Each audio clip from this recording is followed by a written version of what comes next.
श्रीमदानन्दतीर्थ भगवत्पादाचार्य गुरुभ्यो नमः। हरिः ओम्। निखिल गुणनिकायं नित्यनिर्धूतहेयं शुभतममतिमेयं शुद्धसौख्यात्युपायं सकलनिगमगेयं सर्वशब्दाभिधेयं नवजलधरकायं नौमि लक्ष्मीसहायम् विघ्नौघवारणं सत्याशेषविश्वस्य कारणं करुणासिन्धुमानन्दतीर्थबन्धुं हरिं भजे। अभ्रमं भङ्गरहितम् अजडं विमलं सदा आनन्दतीर्थमतुलं भजे तापत्रयापहम्।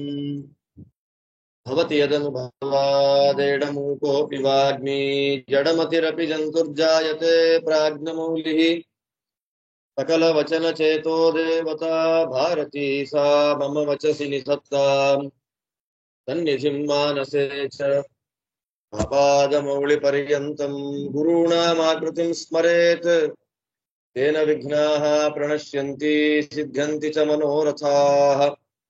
हरिः ओम्। जन्माद्यस्य यतोऽन्वयादितरतश्चार्थेष्वभिघ्नस्वराट् तेने ब्रह्महृदाय आदिकवये मुह्यन्ति यं सूरयः तेजो वारिमृदां यथा विनिमयो यत्र त्रिसर्गो मृषा धाम्ना स्वेन सदा निरस्तकुहकम् सत्यं परं धीमहि यं प्रव्रजन्तमनुपेतमपेतकृत्यं द्वैपायनो विरहकातर आजुहाव पुत्रेति तन्मयतया तरवोऽभिनेदुः तं सर्वभूतहृदयं मुनिमानतोऽस्मि।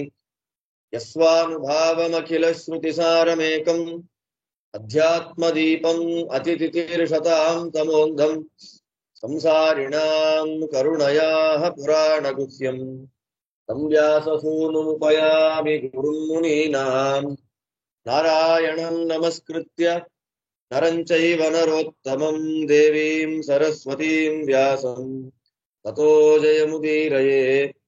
हरिः ಓಂ. ಸ್ವಸ್ತಿಸ್ತು ಸತಾಂ. ತಿಂಗಳಲ್ಲಿ 3ನೇ ಸ್ಕಂದ ಭಾಗವತದ ಆರಂಭವನ್ನು ನಾವು ಮಾಡಿದ್ವಿ.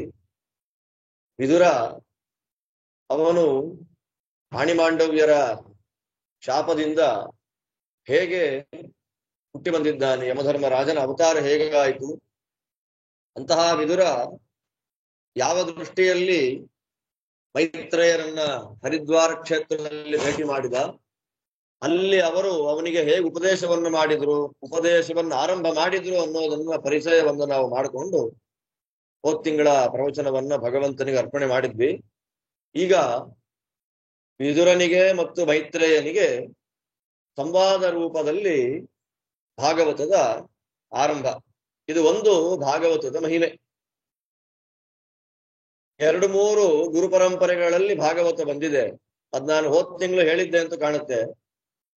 ಬ್ರಹ್ಮದೇವರಿಂದ ಶೇಷದೇವರು, ಶೇಷದೇವರಿಂದ ಸಾಂಖ್ಯಾಯನರು, ಸಾಂಖ್ಯಾಯನರಿಂದ ಪರಾಶರ ಬೃಹಸ್ಪತಿಗಳು ಸನತ್ಕುಮಾರರ ಮಧ್ಯೆ ಬರ್ತಾರೆ. ಅದಾದ ನಂತರದಲ್ಲಿ ಪರಾಶರರಿಂದ ಮೈತ್ರೇಯರಿಗೆ, ಅಲ್ಲಿಂದ ವಿದುರನಿಗೆ ಭಾಗವತ ನಡೆದು ಬಂದ ಒಂದು ಕ್ರಮ. ಅದರಲ್ಲಿ ನಿರೂಪಣೆಯನ್ನು ಮಾಡ್ತಾ ಇದ್ದಾರೆ. ವಿದುರರ ಪ್ರಶ್ನೆ, ದೇವರು ತತ್ವಗಳನ್ನೆಲ್ಲ ಯಾಕೆ ಸೃಷ್ಟಿ ಮಾಡ್ತಾನೆ, ಅವನು ಹೇಗೆ ಸೃಷ್ಟಿ ಮಾಡ್ತಾನೆ ಅನ್ನೋದ್ರ ಬಗ್ಗೆ ಪ್ರಶ್ನೆ. ದೇವರು ಸೃಷ್ಟಿಯನ್ನ ಹೇಗೆ ಮಾಡ್ತಾನೆ ಅನ್ನೋದ್ರ ಪ್ರಶ್ನೆ. ಆ ಪ್ರಶ್ನೆಗೆ ಅತ್ಯಂತ ವಿಸ್ತಾರವಾಗಿ ಉತ್ತರ ಕೊಡ್ತಾರೆ. ಅಷ್ಟು ವಿಸ್ತಾರವಾದಂತಹ ಚಿಂತನೆಯನ್ನ ನಡೆದುಕೊಳ್ಳುವಂತಹ ಯೋಗ್ಯತೆ ಅದು ನಮ್ಮದಲ್ಲ. ಆದ್ದರಿಂದ ಅದೆಲ್ಲವನ್ನ ಸಾರಾಂಶವನ್ನಾಗಿ ನಾವು ಚಿಂತನೆಯನ್ನ ಮಾಡಬೇಕು. ಆರಂಭದಲ್ಲಿ ಭಗವಂತ ಮಲಗಿದ್ದ. ಭಗವಂತ ಮಲಗೋದು ಎಲ್ಲಿ? ನೆಲದ ಮೇಲೆ ಮಲಗ್ತಾನ, ನೀರ್ ಮೇಲೆ ಮಲಗ್ತಾನ ದೇವರು ಅಂದ್ರೆ? ಭಗವಂತ ಮಲಗೋದಲ್ಲಿ ನೀರಿನ ಮೇಲೆ ಮಲಗೋದು, ಶೇಷ ಆಮೇಲೆ ಮಲಗೋದಲ್ಲಿ, ಶೇಷ ಇರೋದಲ್ಲಿ ನೀರಲ್ಲಿ. ಆದ್ದರಿಂದ ಭಗವಂತ ಮಲಗೋದೆಲ್ಲಿ ಅಂತ ಕೇಳಿದ್ರೆ ನೀರಲ್ಲಿ. ಅಲ್ವಾ? ನೀರ ಒಳಗೆ ಮಲ್ಕೊಳ್ಬೇಕು ಅಲ್ವಾ? ಮಲ್ಕೊಂಡ್ರೆ ನೀರು ಒಳಗೆ ಹೋಗ್ತೀವಿ, ನೀರ್ ಮೇಲೆ ಮಲಗೋದು ಹೆಂಗ್ ಸಾಧ್ಯ ಅಲ್ವಾ? ನೀರ್ ಮೇಲೆ ಮಲಗೋದ್ ಹೆಂಗೆ ಅಂತಂದ್ರೆ, ನೀರು ಅಂತಂದ್ರೆ ಬರೀ ಕಣ್ಣಿಗೆ ಕಾಣುವಂತ ನೀರಲ್ಲ. ನೀರಿಗೆ ಇನ್ನೊಂದು ಅರ್ಥ ಇದೆ. ನೀರನ್ನ ಕರ್ಮ ಅಂತ ಕರೀತಾರೆ. ಕರ್ಮದ ಮೇಲೆ ಮಲ್ಕೊಳ್ತಾನೆ ದೇವರು ಅಂತ. ನಾವೆಲ್ಲ ಕರ್ಮದ ಒಳಗೆ ಮಲಗೋರು. ಈಗ ಮೀನು ನೀರ್ ಮೇಲೆ ತೇಲಾಡ್ತಾ ಇದೆ ಅಂತಂದ್ರೆ ಅದು ಮೇಲೂ ಇದ್ದ ಹಾಗೆ ಒಳಗೂ ಇದ್ದ ಹಾಗೆ ಅಂತ. ನಾವೆಲ್ಲ ಅದ್ರ ಒಳಗೆ ಆ ನೀರನ್ನೇ ಕುಡಿದು ಅಲ್ವಾ ಅಲ್ಲೇ ಬದುಕ್ತಾ ಇರುವಂತ ಜನ. ಆದ್ದರಿಂದ ತಸ್ಮಿನ್ ಅಪಹ ಅಂತ ಮಾತರಿಶ್ವಾದಧಾತಿ. ನೀರುಗಳನ್ನ ಮುಖ್ಯ ಪ್ರಾಣ ದೇವರು ಭಗವಂತನಿಗೆ ಸಮರ್ಪಣೆ ಮಾಡ್ತಾರೆ ಅಂತ ಉಪನಿಷತ್ತು ಹೇಳುವಾಗ ನೀರು ಅನ್ನೋದಕ್ಕೆ ಕರ್ಮಗಳು ಅಂತ ಅರ್ಥ ಮಾಡ್ತಾರೆ. ಭಗವಂತ ನೀರಿನ ಮೇಲೆ ಮಲಗೋದರ ಉದ್ದೇಶ ಏನು ಅಂತಂದ್ರೆ, ನನಗೆ ಕರ್ಮಲೇಪ ಇಲ್ಲ.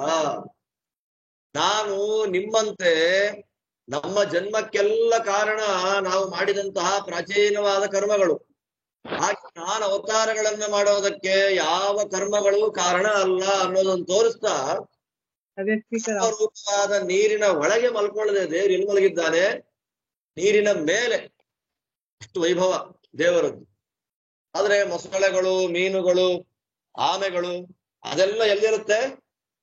ನಾವು ಹಾಗೆ ಸಂಸಾರ ಸಾಗರದಲ್ಲಿ ನಾನಾ ಜನ್ಮಗಳಲ್ಲಿ ಬಂದಂತಹ ನಾವುಗಳು ಸಂಸಾರದ ಒಳಗಿದ್ದೇವೆ. ಸಂಸಾರದ ಹೊರಗಿನಿಂದ ನಿಂತು ನಮ್ಮನ್ನ ಸಂಸಾರದ ಒಳಗೆ ಹಾಕಿದವನು ಯಾರು? ದೇವರಾದ್ದರಿಂದ ಶೇಷಶಾಹಿ, ಕ್ಷೀರಸಾಗರಶಾಹಿ ಅಂತ ಎರಡನ್ನೂ ಹಾಕ್ತೇವೆ. ಶೇಷಶಾಹಿ ಅಂತಂದ್ರೆ, ಶೇಷ ಅಂದ್ರೆ ನೀರಿನ ಕರ್ಮ ಆಯ್ತು, ನೀರಿನ ಮೇಲೆ ಶೇಷ. ಶೇಷನನ್ನೇ ಯಾಕೆ ಇಟ್ಕೊಂಡಿದ್ದು ಅಂತಂದ್ರೆ, ಶೇಷ ಅನ್ನೋದಕ್ಕೆ ಅರ್ಥ ಏನು? ಶೇಷ, ಇಷ್ಟು ಶೇಷ ಬಂತು ಅಂತ ಹೇಳ್ತೀವಿ ನಾವು. ಶೇಷ ಅಂದ್ರೆ ಏನು? ಉಳಿದದ್ದು. ಶೇಷ ಅಂದ್ರೆ ಏನು? ಉಳಿದದ್ದು. ಯಾವುದು ಉಳಿಯುತ್ತೋ ಅದ್ರ ಮೇಲೆ ಮಲಗುವನು ಭಗವಂತ. ತುಂಬಾ ಚೆನ್ನಾಗಿದೆ. ಶೇಷ ಉಳಿದವನು. ಶೇಷ ಉಳಿದವನು. ಎಲ್ಲಿಂದ ಉಳಿದವನು ಅಂತಂದ್ರೆ, ನಾವು ಉಳಿಯೋದು ಯಾವುದ್ರಿಂದ?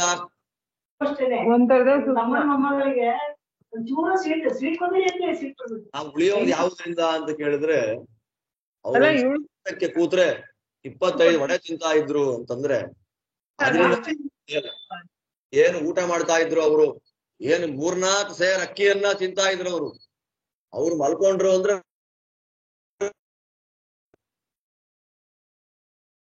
ಅವನು ಏಕಾದಶಿ ಹಸಿವಾಗಿ ಹೋಗುತ್ತೆ ಅಂತ ಹೇಳಿ ದಶಮಿ ದಿನ ರಾತ್ರಿ ಮಲಗಿಬಿಟ್ರೆ ದ್ವಾದಶಿ ದಿನ ಬೆಳಗ್ಗೆ ಹೇಳ್ತಾ ಇದ್ರು. ಹಾಗೆ ಅವನ್ ನಿದ್ರೆ ಅಂದ್ರೆ ಹಾಗೆ. ಕೆಲವರಿಗೆ ಪ್ರಯತ್ನ ಪಟ್ಟು ನಿದ್ದೆ ತಗೊಳ್ಬೇಕಾಗತ್ತೆ.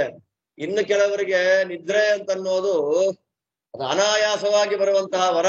ಆದ್ದರಿಂದ ನಿದ್ರೆ ಅನ್ನೋದು ವರ, ಅತಿ ನಿದ್ರೆ ಅನ್ನೋದು ಶಾಪ. ನಿದ್ರೆ ಮಾಡಬಾರದು ಅಂತ ಶಾಸ್ತ್ರ ಆದೇಶ ಮಾಡುತ್ತೆ ಅಂದ್ರೆ ಮಲ್ಕೊಳ್ಳೇಬಾರದು ಅಂತ ಅರ್ಥ ಅಲ್ಲ, ಸಿಕ್ಕಾಪಟ್ಟೆ ಮಲ್ಕೊಳ್ಬಾರದು ಅಂತ ಅರ್ಥ.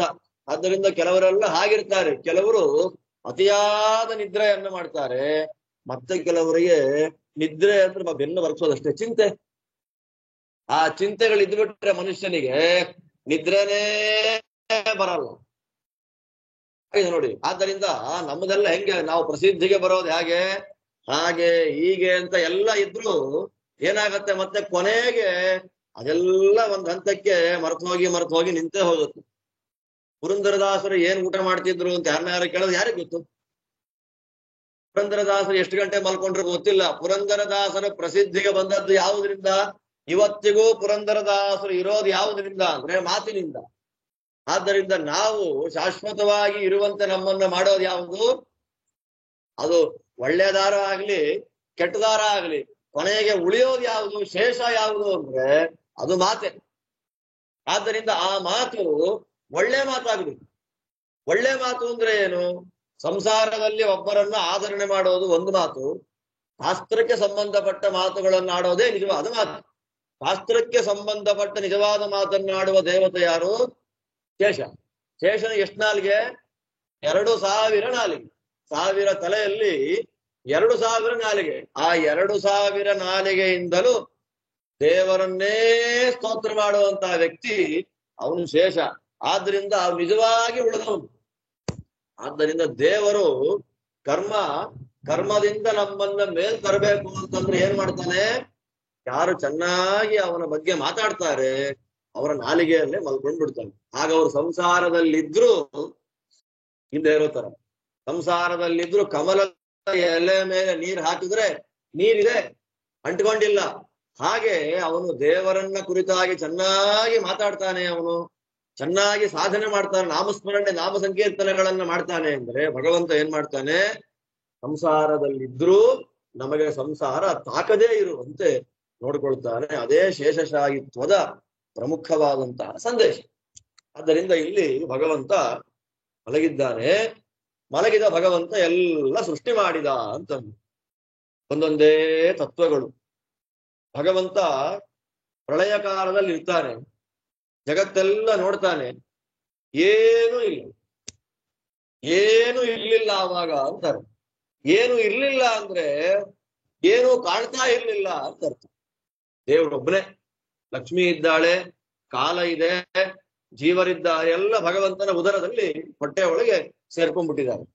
ಆ ಸಂದರ್ಭದಲ್ಲಿ ತತ್ವಗಳು, ಪ್ರಕೃತಿ, ಪ್ರಕೃತಿಯಿಂದ ಮಹತ್ತತ್ವ, ಮಹತ್ತತ್ವದಿಂದ ಅಹಂಕಾರ ತತ್ವ, ಅದರಲ್ಲಿ ಮತ್ತೆ ಪಂಚಭೂತಗಳು, ಪಂಚ ತನ್ಮಾತ್ರೆಗಳು, ಪಂಚ ಜ್ಞಾನೇಂದ್ರಿಯಗಳು, ಪಂಚ ಕರ್ಮೇಂದ್ರಿಯ, ಎಲ್ಲ ಸೇರಿ 24 ತತ್ವಗಳು ಸೃಷ್ಟಿಯಾಯಿತು. ಆ 24 ತತ್ವ ದೇವತೆಗಳನ್ನು ಸೃಷ್ಟಿ ಮಾಡಿದ ದೇವರು.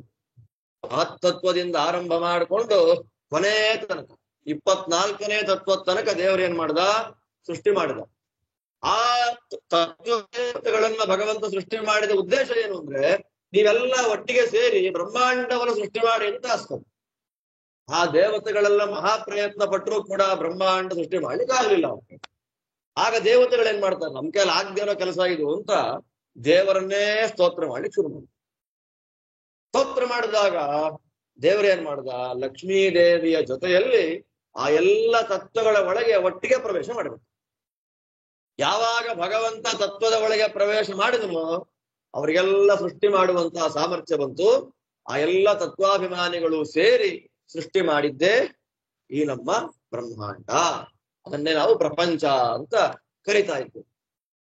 ಆಗ ವಿದುರ ಪ್ರಶ್ನೆ ಮಾಡ್ತಾನೆ, ಸರಿ ಭಗವಂತನ ನಾಭಿ ಕಮಲದಿಂದ ಒಂದು ಮೇಲೆದ್ದು ಬಂತು ಅಂತ ಹೇಳ್ತೀರಲ್ಲ, ಆ ಕಮಲ ಅದು ಹೇಗೆ ಬಂತು ಈ ಸೃಷ್ಟಿಯಲ್ಲಿ? ಅದನ್ಯಾಕೆ ಬಿಟ್ಟು ಹೇಳೋದು ನೀನು? ಆ ಕಮಲ ಎಲ್ಲಿಂದ ಬಂತದು ಅಂತ ಪ್ರಶ್ನೆ ಮಾಡಿದ್ದಕ್ಕೆ ಅದರ ಬಗ್ಗೆ ಒಂದು ಉಲ್ಲೇಖವನ್ನ ಇಲ್ಲಿ ಕೊಡ್ತಾನೆ. ಭಗವಂತ ಮಲಗಿದ್ದಾನೆ. ಅವ್ನಿಗೆ ಎಷ್ಟು ಸಲ ಮಲಗಿಸೋದು ನೋಡಿ ನಾವು ದೇವರನ್ನ. ಭಗವಂತ ಮಲ್ಕೊಂಡಿದ್ದಾನೆ, ಕತ್ತಲು, ಪೂರ್ಣ ಕತ್ತಲು, ಸ್ವಲ್ಪವೂ ಬೆಳಕಿಲ್ಲ. ಗರ್ಭೋದಕ ಅಂತ ಕರೀತಾರೆ. ಭಗವಂತನ ಉದರದಲ್ಲಿ ನೀರಿದೆ, ಆ ನೀರನ್ನ ನಾವೇನ್ ಕರಿತೇವೆ, ಗರ್ಭೋದಕ. ಆ ಗರ್ಭೋದಕ ಏನಾಗಿದೆ, ಭಗವಂತನ ಸಂಕಲ್ಪದಿಂದ ಒಳಗಡೆ ವಾಯು ಸಂಚಾರ ಮಾಡುತ್ತೆ ಆಗಿದೆ. ಫ್ಯಾನ್ ಹಾಕಿದ್ರೆ ಏನಾಗತ್ತೆ, ನೀರಲ್ಲಿ ಒಣಗಿ ಹೋಯಿತು. ಭಗವಂತನ ಉದರದಲ್ಲಿ ಗರ್ಭೋದಕ ಇದೆ, ಆ ಗರ್ಭೋದಕ ಏನಾಯ್ತು, ವಾಯು ಸಂಚಾರ ಆಗ್ತಾ ಇದ್ದಾಗೆ ಒಣಗಿ ಹೋಯ್ತು, ನೀರಿಲ್ಲ ಅಲ್ಲಿ ಅಂತಲ್ಲ. ಭಗವಂತನ ಉದರದಲ್ಲಿದ್ದ ನೀರು ಹೆಪ್ಪುಗಟ್ಟಿಬಿಟ್ಟು, ಅದೇ ಚಂದ. ನೀರೇನಾಯ್ತು, ವಾಯು ಸಂಚಾರ ಆಗ್ತಾ ಇದ್ದ ಹಾಗೆ ಅದು ಹೆಪ್ಪುಗಟ್ಟಿತು. ಹೆಪ್ಪುಗಟ್ಟಿ ಉದರದಲ್ಲಿದ್ದು ಹೆಪ್ಪುಗಟ್ಟಿದ್ ಏನಾಗಬೇಕು, ಏನೋ ಒಂದಾಗದು ಹೊರಗೆ ಬರಬೇಕು. ಏನಾಯ್ತು, ಪೃಥ್ವಿ ಗಟ್ಟಿ ಅಂದ್ರೆ ಏನು, ಭೂಮಿ ಗಟ್ಟಿ. ಪಂಚಭೂತಗಳಲ್ಲೇ ಗಟ್ಟಿಯಾದದ್ದು ಯಾವುದು? ಆಕಾಶ ಹೇಗಿದೆ ಅಂತ ಕೇಳಿದ್ರೆ ಗೊತ್ತಿಲ್ಲ. ನಾವೆಲ್ಲ ಆಕಾಶದಲ್ಲೇ ಇದೀವಿ ಈಗ, ನಾವೆಲ್ಲ ಕೂತಿರೋ ಸ್ಪೇಸ್ ಅಲ್ಲೇ. ನಾವು ಒಂಥರ ಸ್ಪೇಸ್ ಅಲ್ಲೇ ಕೂತಿದೀವಿ ಈಗ. ಅಲ್ಲಿ ಮಾತ್ರ ಸ್ಪೇಸ್ ಅಲ್ಲ, ಇದು ಸ್ಪೇಸೇ. ಆದ್ದರಿಂದ ನಾವು ಮಾತಾಡ್ತಾ ಇದ್ದೀವಿ. ನಾನು ಹೇಳಿದ ಮಾತು ನಿಮ್ ಕಿವಿಗೆ ಬೀಳ್ತಾ ಇದೆ ಅಂತಂದ್ರೆ, ಕಿವಿ ಕೇಳ್ತಾ ಇಲ್ಲ ಅಂದ್ರೆ ಅರ್ಥ ಏನು? ನಮಗೆ ಕಿವಿ ಕೇಳ್ತಾ ಇಲ್ಲ ಅಂದ್ರೆ ಅರ್ಥ ಏನು ಅಂದ್ರೆ ಸ್ಪೇಸ್ ಇಲ್ಲ ಅಂತ ಅರ್ಥ. ಶ್ರೋತ್ರದಲ್ಲಿ ಅವಕಾಶ ಇಲ್ಲ, ಶಬ್ದಗಳನ್ನ ಗ್ರಹಣ ಮಾಡುವ ಅವಕಾಶ, ಸ್ಪೇಸ್ ಶ್ರೋತ್ರಕ್ಕೆ ಕಡಿಮೆ ಆಗಿದೆ. ಆದ್ದರಿಂದ ಶಬ್ದಗಳಿದೆ, ಆ ಶಬ್ದ ಏನಾಗ್ತಾ ಇದೆ, ಕಿವಿಯ ಸ್ಪೇಸಿಗೆ ಅದು ಹೊಡಿತಾ ಇದೆ. ಅದನ್ನ ವೀಚಿ ತರಂಗ ನ್ಯಾಯ ಅಂತ ಕರೀತಾರೆ. ವೀಚಿ ತರಂಗ ಅಂದ್ರೆ ಒಳ್ಳೆ ತಿಳಿಯಾದ ನೀರು, ಅದಕ್ಕೆ ನೀವು ಕಲ್ಲು ಹಾಕಿದ್ರೆ ಅಲ್ಲಿಂದ ಒಂದು ಅಲೆ ಶುರುವಾಗತ್ತೆ. ಆ ಅಲೆಯಿಂದ ಈ ಅಲೆ, ಅಲೆಗಳಾಗಿ ಅಲೆಗಳಾಗಿ ಅಲೆಗಳಾಗಿ ಒಂದು ಕೊನೆ ದೊಡ್ಡ ಅಲೆ ತೀರಕ್ಕೆ ಅಪ್ಪಳಿಸೋದು. ಆದ್ರಿಂದ ನಾವು ಮಾತಾಡಬೇಕು ಅಂತ ತೀರ್ಮಾನ ಮಾಡ್ಕೊಳ್ತೇವೆ. ನೋಡಿ, ದೇವರ ಅನುಗ್ರಹ ಎಷ್ಟು ದೊಡ್ಡದು ಅಂತಂದ್ರೆ, ಒಂದು ಮಾತು ಬಾಯಿಂದ ಬರಬೇಕು ಅಂದ್ರೆ ಎಷ್ಟು ಕಷ್ಟ ಇದೆ. ಜೀವ ಬುದ್ಧಿಯ ಜೊತೆಯಲ್ಲಿ ಅವನಿಗೆ ಒಂದು ಲಿಂಕ್ ಆಯ್ತು. ನಾನೀಗ ಮಾತಾಡ್ಲಿಕ್ಕೆ ಹೊರಟಿದ್ದೇನೆ, ಏನ್ ಮಾತಾಡೋದು ಅನ್ನೋ ವಿಷಯ ಗೊತ್ತಿಲ್ದಿರೋ ವಿಷಯ ಮಾತಾಡಕ್ಕಾಗಲ್ಲ. ನನಗೇನು ಗೊತ್ತಿದೆ ಅದನ್ನ ಆತ್ಮ ಏನ್ ಮಾಡ್ತಾನೆ, ಜೀವ ಬುದ್ಧಿಯ ಜೊತೆ ಲಿಂಕಪ್ ಆಯ್ತು ಅವನಿಗೆ. ಯಾವಾಗಲೂ ಲಿಂಕಪ್ ಆಗಿದೆ. ಈಗ ವಿಶೇಷವಾಗಿ ಮಾತಾಡಬೇಕು ಅಂತ ಲಿಂಕಪ್ ಆಯ್ತು. ಹಾಗೇನಾಯ್ತು, ಆತ್ಮನಿಂದ ಬುದ್ಧಿಗೆ ಸಿಗ್ನಲ್ ಹೋಯ್ತು. ಆ ಬುದ್ಧಿ ಏನ್ ಮಾಡ್ತು, ಸಿಗ್ನಲ್ ಅನ್ನ ಮನಸ್ಸಿಗೆ ಕಳಿಸ್ತು. ಯಾಕೆ ಅಂತಂದ್ರೆ ಬುದ್ಧಿ ಕರೆಕ್ಟ್ ಆಗಿದ್ರು ಮನಸ್ಸಿಲ್ಲ ಅಂತಂದ್ರೆ ಮಾತಾಡಕ್ಕಾಗಲ್ಲ, ಮನಸ್ಸಿಲ್ಲ ಅಂದ್ರೆ ಕೇಳಕ್ಕಾಗಲ್ಲ. ಎಲ್ಲ ಕರೆಕ್ಟ್ ಆಗಿದೆ, ಮನಸ್ಸೇ ಇಲ್ಲ ಅಂದ್ರೆ ಕೂತ್ಕೋಬೇಕು ಅನ್ನೋ ಆಸೆನೇ ಬರಲ್ಲ. ಆದ್ದರಿಂದ ಮನೋಯುಂಕ್ತೆ ವಿವಕ್ಷಯ. ಆಗ ಮನಸ್ಸು ಆತ್ಮ ಬುದ್ಧಿ ಜೊತೆಯಲ್ಲಿ ಸೇರಿತು, ಪ್ರಚೋದನೆ ಮಾಡ್ತು. ಬುದ್ಧಿ ಏನ್ ಮಾಡ್ತು, ಮನಸ್ಸಿಗೆ ಹೇಳಿತು. ಮನಸ್ಸು ಏನ್ ಮಾಡ್ತು, ನಾನು ಮಾತಾಡ್ಬೇಕು ಏನ್ ಮಾಡಬೇಕು, ಎಲ್ಲ ಡ್ರೈ ಅಪ್ ಆದ್ರೆ ಏನ್ ಮಾತಾಡೋದು ಆಗೋದಿಲ್ಲ. ಶಬ್ದ ಸೃಷ್ಟಿ ಆಗ್ಬೇಕಲ್ಲ. ಶಬ್ದ ಹೆಂಗ್ ಸೃಷ್ಟಿ ಆಗತ್ತೆ,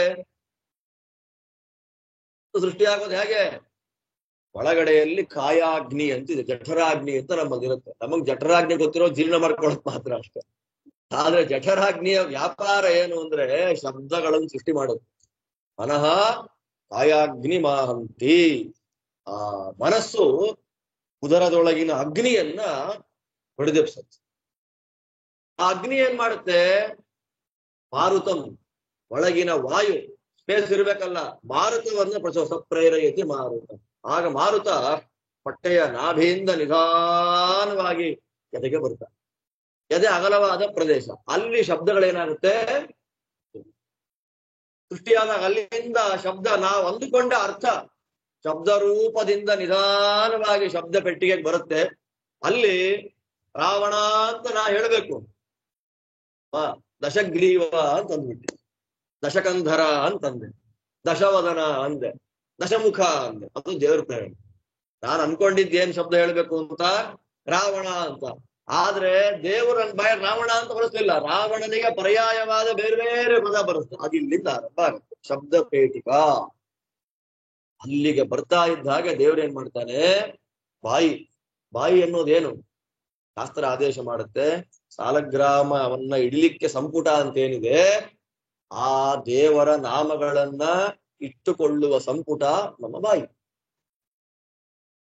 ಅವನ ಬಾಯಿ ಅಂದ್ರೆ ಏನಕ್ಕೆ ಇಟ್ಕೊಳ್ಳೋದು, ತಿನ್ನಕ್ಕೆ, ಮಾತಾಡಕ್ಕೆ, ಕುಡಿಯಕ್ಕೆ ಅಂದ್ರೆ ಶಾಸ್ತ್ರ ಆದೇಶ ಮಾಡುತ್ತೆ. ದೇವರ ನಾಮಗಳನ್ನ ಇಟ್ಟುಕೊಳ್ಳುವ ಸಂಪುಟ. ಈ ಚಿಕ್ಕ ಬೆಳ್ಳಿ ಬಂಗಾರ ತಾಮ್ರದ ಸಂಪುಟದಲ್ಲಿ ಒಂದೇ ಸಾಲಿಗ್ರಾಮ ಇಡಿಸೋದು, ಬಾಯಿ ಅನ್ನುವ ಸಂಪುಟದಲ್ಲಿ ಕೋಟಿ ಸಾಲಿಗ್ರಾಮ ಇಟ್ಕೋಬಹುದು. ಚಂದ್ರಹಾಸ ಸಾಲಿಗ್ರಾಮವನ್ನ ಬಾಯಲ್ಲೇ ಇಟ್ಕೊಂಡಿದ್ದ ಅಂತ ಪುರಾಣಗಳ ವರ್ಣನೆ ಬರುತ್ತೆ. ಆದ್ದರಿಂದ ಮಾರುತಸ್ತು ರಸಿಚರನ್ ಮಂದ್ರಂ ಜನಯತಿ ಸ್ವರಂ. ಅಲ್ಲಿಂದ ನಾಲಿಗೆ, ಅಲ್ಲಿಂದ ಕಿರುನಾಲಿಗೆ ಇಂದ್ರಯೋನಿ, ಅಲ್ಲಿಂದ ನಮ್ಮ ನಾಲಿಗೆ ಮೇಲೆ ಬೀಳುತ್ತೆ. ನಮ್ಮ ನಾಲಿಗೆಯಲ್ಲಿ ಇಲ್ಲಿ ತನಕ ನಮ್ಮ ಪ್ರಯತ್ನ ಹಾಗೆ ಬರೆಸೋದು ದೇವರ. ಇವ ಇಲ್ಲಿ ತನಕ ಶಬ್ದವನ್ನೆಲ್ಲ ತಂದಿಟ್ಕೊಂಡಿದ್ದ ದೇವರ ಸ್ತೋತ್ರ ಮಾಡಬೇಕು ಅಂತ. ಕಣ್ಣೆದ್ರಿಗೆ ದೇವ್ರು ನಿಂತರು, ಬಾಯಿಂದ ಶಬ್ದ ಪ್ಯೂರ್ಲಿ ದೇವರ ಪ್ರೇರಣೆ. ನಾವು ಮಾತಾಡ್ತಾ ಇದ್ದೀವಿ ಅಂತಂದ್ರೆ ಪ್ಯೂರ್ಲಿ ದೇವರ. ಆದ್ರಿಂದ ಆ ಶಬ್ದ ನನ್ನ ಬಾಯಿಂದ ಹೊರಗೆ ಬಂದು ಆ ಶಬ್ದ ಮತ್ತೊಂದು ಶಬ್ದ ಸೃಷ್ಟಿ ಮಾಡಿ, ಮತ್ತೊಂದು ಸೃಷ್ಟಿ ಮಾಡಿ, ಮತ್ತೊಂದು ಸೃಷ್ಟಿ ಮಾಡಿ ನಿಮ್ಮ ಕಿವಿ ನಾರಾಯಣ ಅಂತಂದ್ರೆ ನಿಮ್ ಕಿವಿಗೆ ನೀರಾಯಣ ಅಂತ ಕೇಳಿಸಲ್ಲ, ನಾರಾಯಣ ಅಂತಲೇ ಕೇಳಬೇಕು. ಅಂದ್ರೆ ನೀವು ಅಷ್ಟು ದೂರ ಕೂತಿದ್ದೀರಾ ಅಂದ್ರೆ ಎಷ್ಟು ವೇವ್ಸ್ ಕ್ರಿಯೇಟ್ ಆಗ್ಬೇಕು, ಅಷ್ಟು ವೇವ್ ಕ್ರಿಯೇಟ್ ಆಗಿ ನಾರಾಯಣ ಅಂತ ಕೇಳುತ್ತೆ. ಅಲ್ಲೆಲ್ಲೋ ಬಾಗಿಲಲ್ಲಿ ಕೂತಿದವ್ರಿಗೆ ಏನೋ ಎಣ ಅಂತಂದಂಗೆ ಕೇಳಿಸ್ತು. ಯಾವ ಎಣ, ನಾರಾಯಣನೋ ನೀರಾಯಣನೋ ಅರ್ಥ ಆಗ್ಲಿಲ್ಲ ಅಂತ. ಯಾಕೆ, ಅಷ್ಟು ವೇವ್ ತಡೆದುಕೊಳ್ಳುವ ಸಾಮರ್ಥ್ಯ ಕಿವಿಗಿಲ್ಲ. ಎಷ್ಟು ಕಷ್ಟ ನೋಡಿ. ಒಂದು ಶಬ್ದ ನಮ್ ಕಿವಿಗೆ ಬೀಳ್ಬೇಕು ಅಂದ್ರೆ ಆ ತರಂಗಗಳಿಗೆ ರೆಸ್ಪಾನ್ಸ್ ಮಾಡುವ ಸಾಮರ್ಥ್ಯ ಕಿವಿಗಿರ್ಬೇಕು. ಕಿವಿಗಿಲ್ಲ ಅಂದ್ರೆ ಏನಾಗುತ್ತೆ, ಅದರಿಂದ ಶಬ್ದ ಅನ್ನೋದು ಎಲ್ಲಿದೆ, ಆಕಾಶದಲ್ಲಿದೆ. ಆಕಾಶ ಅಂದ್ರೆ ಸ್ಪೇಸ್. ಅಗ್ನಿಯಲ್ಲಿ ಏನಿದೆ, ರೂಪ ಇದೆ. ಪೃಥ್ವಿಯಲ್ಲೇನಿದೆ, ಗಂಧ ಇದೆ. ನೀರಲ್ಲೇನಿದೆ, ರಸ ಇದೆ. ವಾಯುವಿನಲ್ಲೇನಿದೆ, ಸ್ಪರ್ಶ ಇದೆ, ಒಂದೊಂದರಲ್ಲಿ ಒಂದೊಂದಿದೆ. ಭೂಮಿಯಲ್ಲಿ ಎಲ್ಲವೂ ಇದೆ, ಶಬ್ದ ಸ್ಪರ್ಶ ರೂಪ ರಸ ಗಂಧ ಎಲ್ಲ. ಆದ್ರೆ ಎಲ್ಲ ಲೋಕಗಳು ಅಂತ ಮಾತಾಡ್ಬೇಕಾದ್ರೆ ಭೂಮಿ ಅಂತ ಹೇಳ್ಬಿಡ್ತಾರೆ. ಭೂಮಿ ಅಂದ್ರೆ ಅರ್ಥ ಎಲ್ಲ ಲೋಕ ಅಂತ ಅರ್ಥ. ಆ ಪೃಥಿವ್ಯಾತ್ಮಕವಾದ ಸರ್ವ ಲೋಕಾತ್ಮಕವಾದ ಗಟ್ಟಿಯಾಗಿರ್ತಕ್ಕಂತ ಒಂದು ಕಮಲ ದೇವರ ಒಂದು ನಾಭಿ ಮಕ್ಕಳನ್ನ ಸೀಳಿ ಮೇಲೆ ಬಂತು. ಆದ್ದರಿಂದ ದೇವರಿಗೆ ವಿಶಿಷ್ಟವಾದ ಒಂದು ಹೆಸರು. ಈ 3ನೇ ಸ್ಕಂದ ಅಂದ್ರೆ ಹೀಗೆ, ಇದರಲ್ಲಿ ವಿಶೇಷ ವಿಚಿತ್ರವಾದಂತಹ ಕಥೆ ಇತ್ಯಾದಿಗಳು ಅಲ್ಲಲ್ಲಿ ಬಂದ್ರೂ ಕೂಡ ತತ್ವಗಳೇ ಜಾಸ್ತಿ. ಬೇರೆ ಸ್ಕಂದಗಳಲ್ಲಿ ಕಥೆಗಳ ಮಧ್ಯ ತತ್ವ ಇದ್ರೆ, ಇಲ್ಲಿ ತತ್ವಗಳೇ ಪ್ರಧಾನ. ಅಲ್ಲಲ್ಲಿ ಯಾರು ಕ್ವಶನ್ ಕೇಳಿದ್ರು ಯಾರು ಉತ್ತರ ಕೊಟ್ರು ಅಷ್ಟೇ ಮುಖ್ಯ. ಆದ್ರಿಂದ ಈ 3 ದಿವಸ ಇದೇ ರೀತಿಯಾದಂತಹ ಚಿಂತನೆಗಳೇ. ಇದು ಇರ್ಬೇಕಲ್ಲ, ಎಲ್ಲ ಕಥೆಗಳೇ ಆಗ್ಬಿಟ್ರೆ ಪ್ರಯೋಜನಕ್ಕೆ ಬರಲ್ಲ. ಈ ದೃಷ್ಟಿಯಲ್ಲಿ ಏನಾಯ್ತು, ಪದ್ಮನಾಭ ಅಂತ ಕರೀತೇವೆ. ಪದ್ಮನಾಭ ಅಂದ್ರೆ ಯಾರು? ಪದ್ಮನಾಭ ಅಂದ್ರೆ ಶಿವನ್ನ ಪದ್ಮನಾಭ ಅಂತ ಯಾರು ಕರೆಯಲ್ಲ, ಬ್ರಹ್ಮದೇವರನ್ನ ಪದ್ಮನಾಭ ಅಂತ, ನಮ್ ಗಣಪತಿ ಪದ್ಮನಾಭರಿ ಅಂತ ಯಾರು ಅನ್ನಲ್ಲ. ಪದ್ಮನಾಭತ್ವ ಅನ್ನೋದೇನು, ಅದೊಂದು ಲಿಂಗ. ನೀರ ಮೇಲೆ ಮಲಗಿದವನು ಅನ್ನೋದೇನು, ಅದೊಂದು ಲಿಂಗ. ಜಗತ್ತನ್ನ ಸೃಷ್ಟಿ ಮಾಡಿದವನು ಯಾರು ಅಂತ ವೇದಗಳು ಪ್ರಶ್ನೆ ಹಾಕೊಳ್ಳುವಾಗ ಈ ದೇವತೆಯ ಸೃಷ್ಟಿ ಮಾಡ್ತು, ಆ ದೇವತೆಯ ಸೃಷ್ಟಿ ಮಾಡುದು ಅಂತ ಪುರಾಣಗಳಲ್ಲಿ ಬರುತ್ತೆ. ಬಟ್ ವೇದ ಏನ್ ಹೇಳುತ್ತೆ, ಜಗತ್ತನ್ನ ಸೃಷ್ಟಿ ಮಾಡಿದ್ ಯಾರು ಅಂದ್ರೆ ಪದ್ಮನಾಭ ಅಂತ ಹೇಳ್ಬಿಟ್ಟು. ಪದ್ಮನಾಭ ಯಾರು, ಗಲಾಟೆನೇ ಇಲ್ಲ ಇದರಲ್ಲಿ. ಪದ್ಮನಾಭ ಅಂದ್ರೆ ವಿಷ್ಣುವೇ. ಆದ್ದರಿಂದ ಕೆಲವು ಶಬ್ದಗಳನ್ನ ನೇರವಾಗಿ ಹೇಳ್ತಾರೆ, ಅದನ್ನ ನಾಮಾತ್ಮಕ ಶಬ್ದಗಳು ಅಂತ ಕರೀತಾರೆ. ಇನ್ನು ಕೆಲವು ಶಬ್ದಗಳನ್ನ ಈ ತರ ಶೇಷನ ಮೇಲೆ ಮಲಗಿದವನು ಅಂತಾರೆ. ಶೇಷನ ಮೇಲೆ ಮಲಗಿದವನು ಯಾರು, ಅದರಲ್ಲಿ ಲಿಂಗಾತ್ಮಕವಾದ ಹೊಕ್ಕಳಲ್ಲಿ ಪದ್ಮ ಇಟ್ಟುಕೊಂಡವನು, ಶೇಷನ ಮೇಲೆ ಮಲಗಿದವನು, ನೀರ್ ಮೇಲೆ ಮಲಗಿದವನು, ಗರುಡನ ಮೇಲೆ ಬರುವವನು, ಇದೆಲ್ಲ ಲಿಂಗಗಳಿಗೆಲ್ಲ. ಆದ್ದರಿಂದ ಲಿಂಗಾತ್ಮಕವಾದ ಶಬ್ದಗಳನ್ನ ಇಲ್ಲಿ ನಿರೂಪಣೆ ಮಾಡಿ ಎಲ್ಲ ಜಗತ್ತನ್ನ ಸೃಷ್ಟಿ ಮಾಡುವ ನಾರಾಯಣ. ಅಲ್ಲೇನಾಯ್ತು, ಅಲ್ಲಿ ನಾಭಿ ಪದ್ಮ. ಆ ಪದ್ಮ ವಿಸ್ತಾರವಾಗಿ ಬೆಳೆದ್ರೆ ಆ ಪದ್ಮದಲ್ಲಿ ಬ್ರಹ್ಮದೇವರಿದ್ದಾರೆ. ಬ್ರಹ್ಮದೇವರು ಕೆಳಗಿಳಿದು ನೋಡ್ತಾರೆ. ನೋಡಿ, ಆಲೋಚನೆ ಬಂತು. ನಮಗೂ ಬ್ರಹ್ಮದೇವರಿಗಿರೋ ವ್ಯತ್ಯಾಸ ಇಷ್ಟೇ. ನಾವು ಯಾಕೆ ಬಂದ್ವಿ, ಎಲ್ಲಿಂದ ಬಂದ್ವಿ, ಎಲ್ಲಿ ಕೂತಿದೀವಿ ಅನ್ನೋ ಆಲೋಚನೆ ನಮಗಿರಲ್ಲ. ಅದು ಬ್ರಹ್ಮದೇವರಿಗೆ ಬಂತು ಆಲೋಚನೆ. ನಾನು ಒಬ್ಬನೇ ಸಡನ್ ಆಗಿ ಆಕ್ಸಿಡೆಂಟಲ್ ಆಗಿ ನಾನು ಸೃಷ್ಟಿ ಆಗ್ಲಿಕ್ಕೆ ಸಾಧ್ಯ ಇಲ್ಲ. ನಾನು ಹೇಗೋ ಬಂದಿರ್ಬೇಕಿಲ್ಲ. ಎಲ್ಲಿಂದ ಬಂದೆ, ನಾನು ಹೇಗ್ ಬಂದೆ, ನನ್ ಯಾರು ತಂದು ಕೂಡಿಸಿದ್ರು, ಆ ಜಿಜ್ಞಾಸೆ ಬ್ರಹ್ಮದೇವರಿಗೆ ಬಂತು. ಬರ್ತಾ ಇದ್ದ ಹಾಗೆ ಅವ್ರೇನ್ ಮಾಡ್ತಾರೆ, ಕೆಳಗೆ ಬಗ್ ನೋಡ್ತಾರೆ. ಬರೀ ಕಮಲ ತೇಲಾಡ್ಲಿಕ್ಕೆ ಸಾಧ್ಯ ಇಲ್ಲ. ಕಮಲಕ್ಕೊಂದು ನಾಳ ಇರ್ಬೇಕು, ಆ ನಾಳಕ್ಕೊಂದು ಆಶ್ರಯ ಇರುತ್ತೆ. ಎಲ್ಲಿದೆ ಆಶ್ರಯ? ಅದು ನೋಡಿದ್ರೆ ಬರೀ ಕತ್ತಲೆ. ಬ್ರಹ್ಮದೇವರು ವಿಶೇಷವಾಗಿ ತಾವು ಆಲೋಚನೆಯನ್ನು ಮಾಡ್ತಾರೆ. ಆಲೋಚನೆಯನ್ನ ಮಾಡಿಕೊಂಡು ಕಮಲದ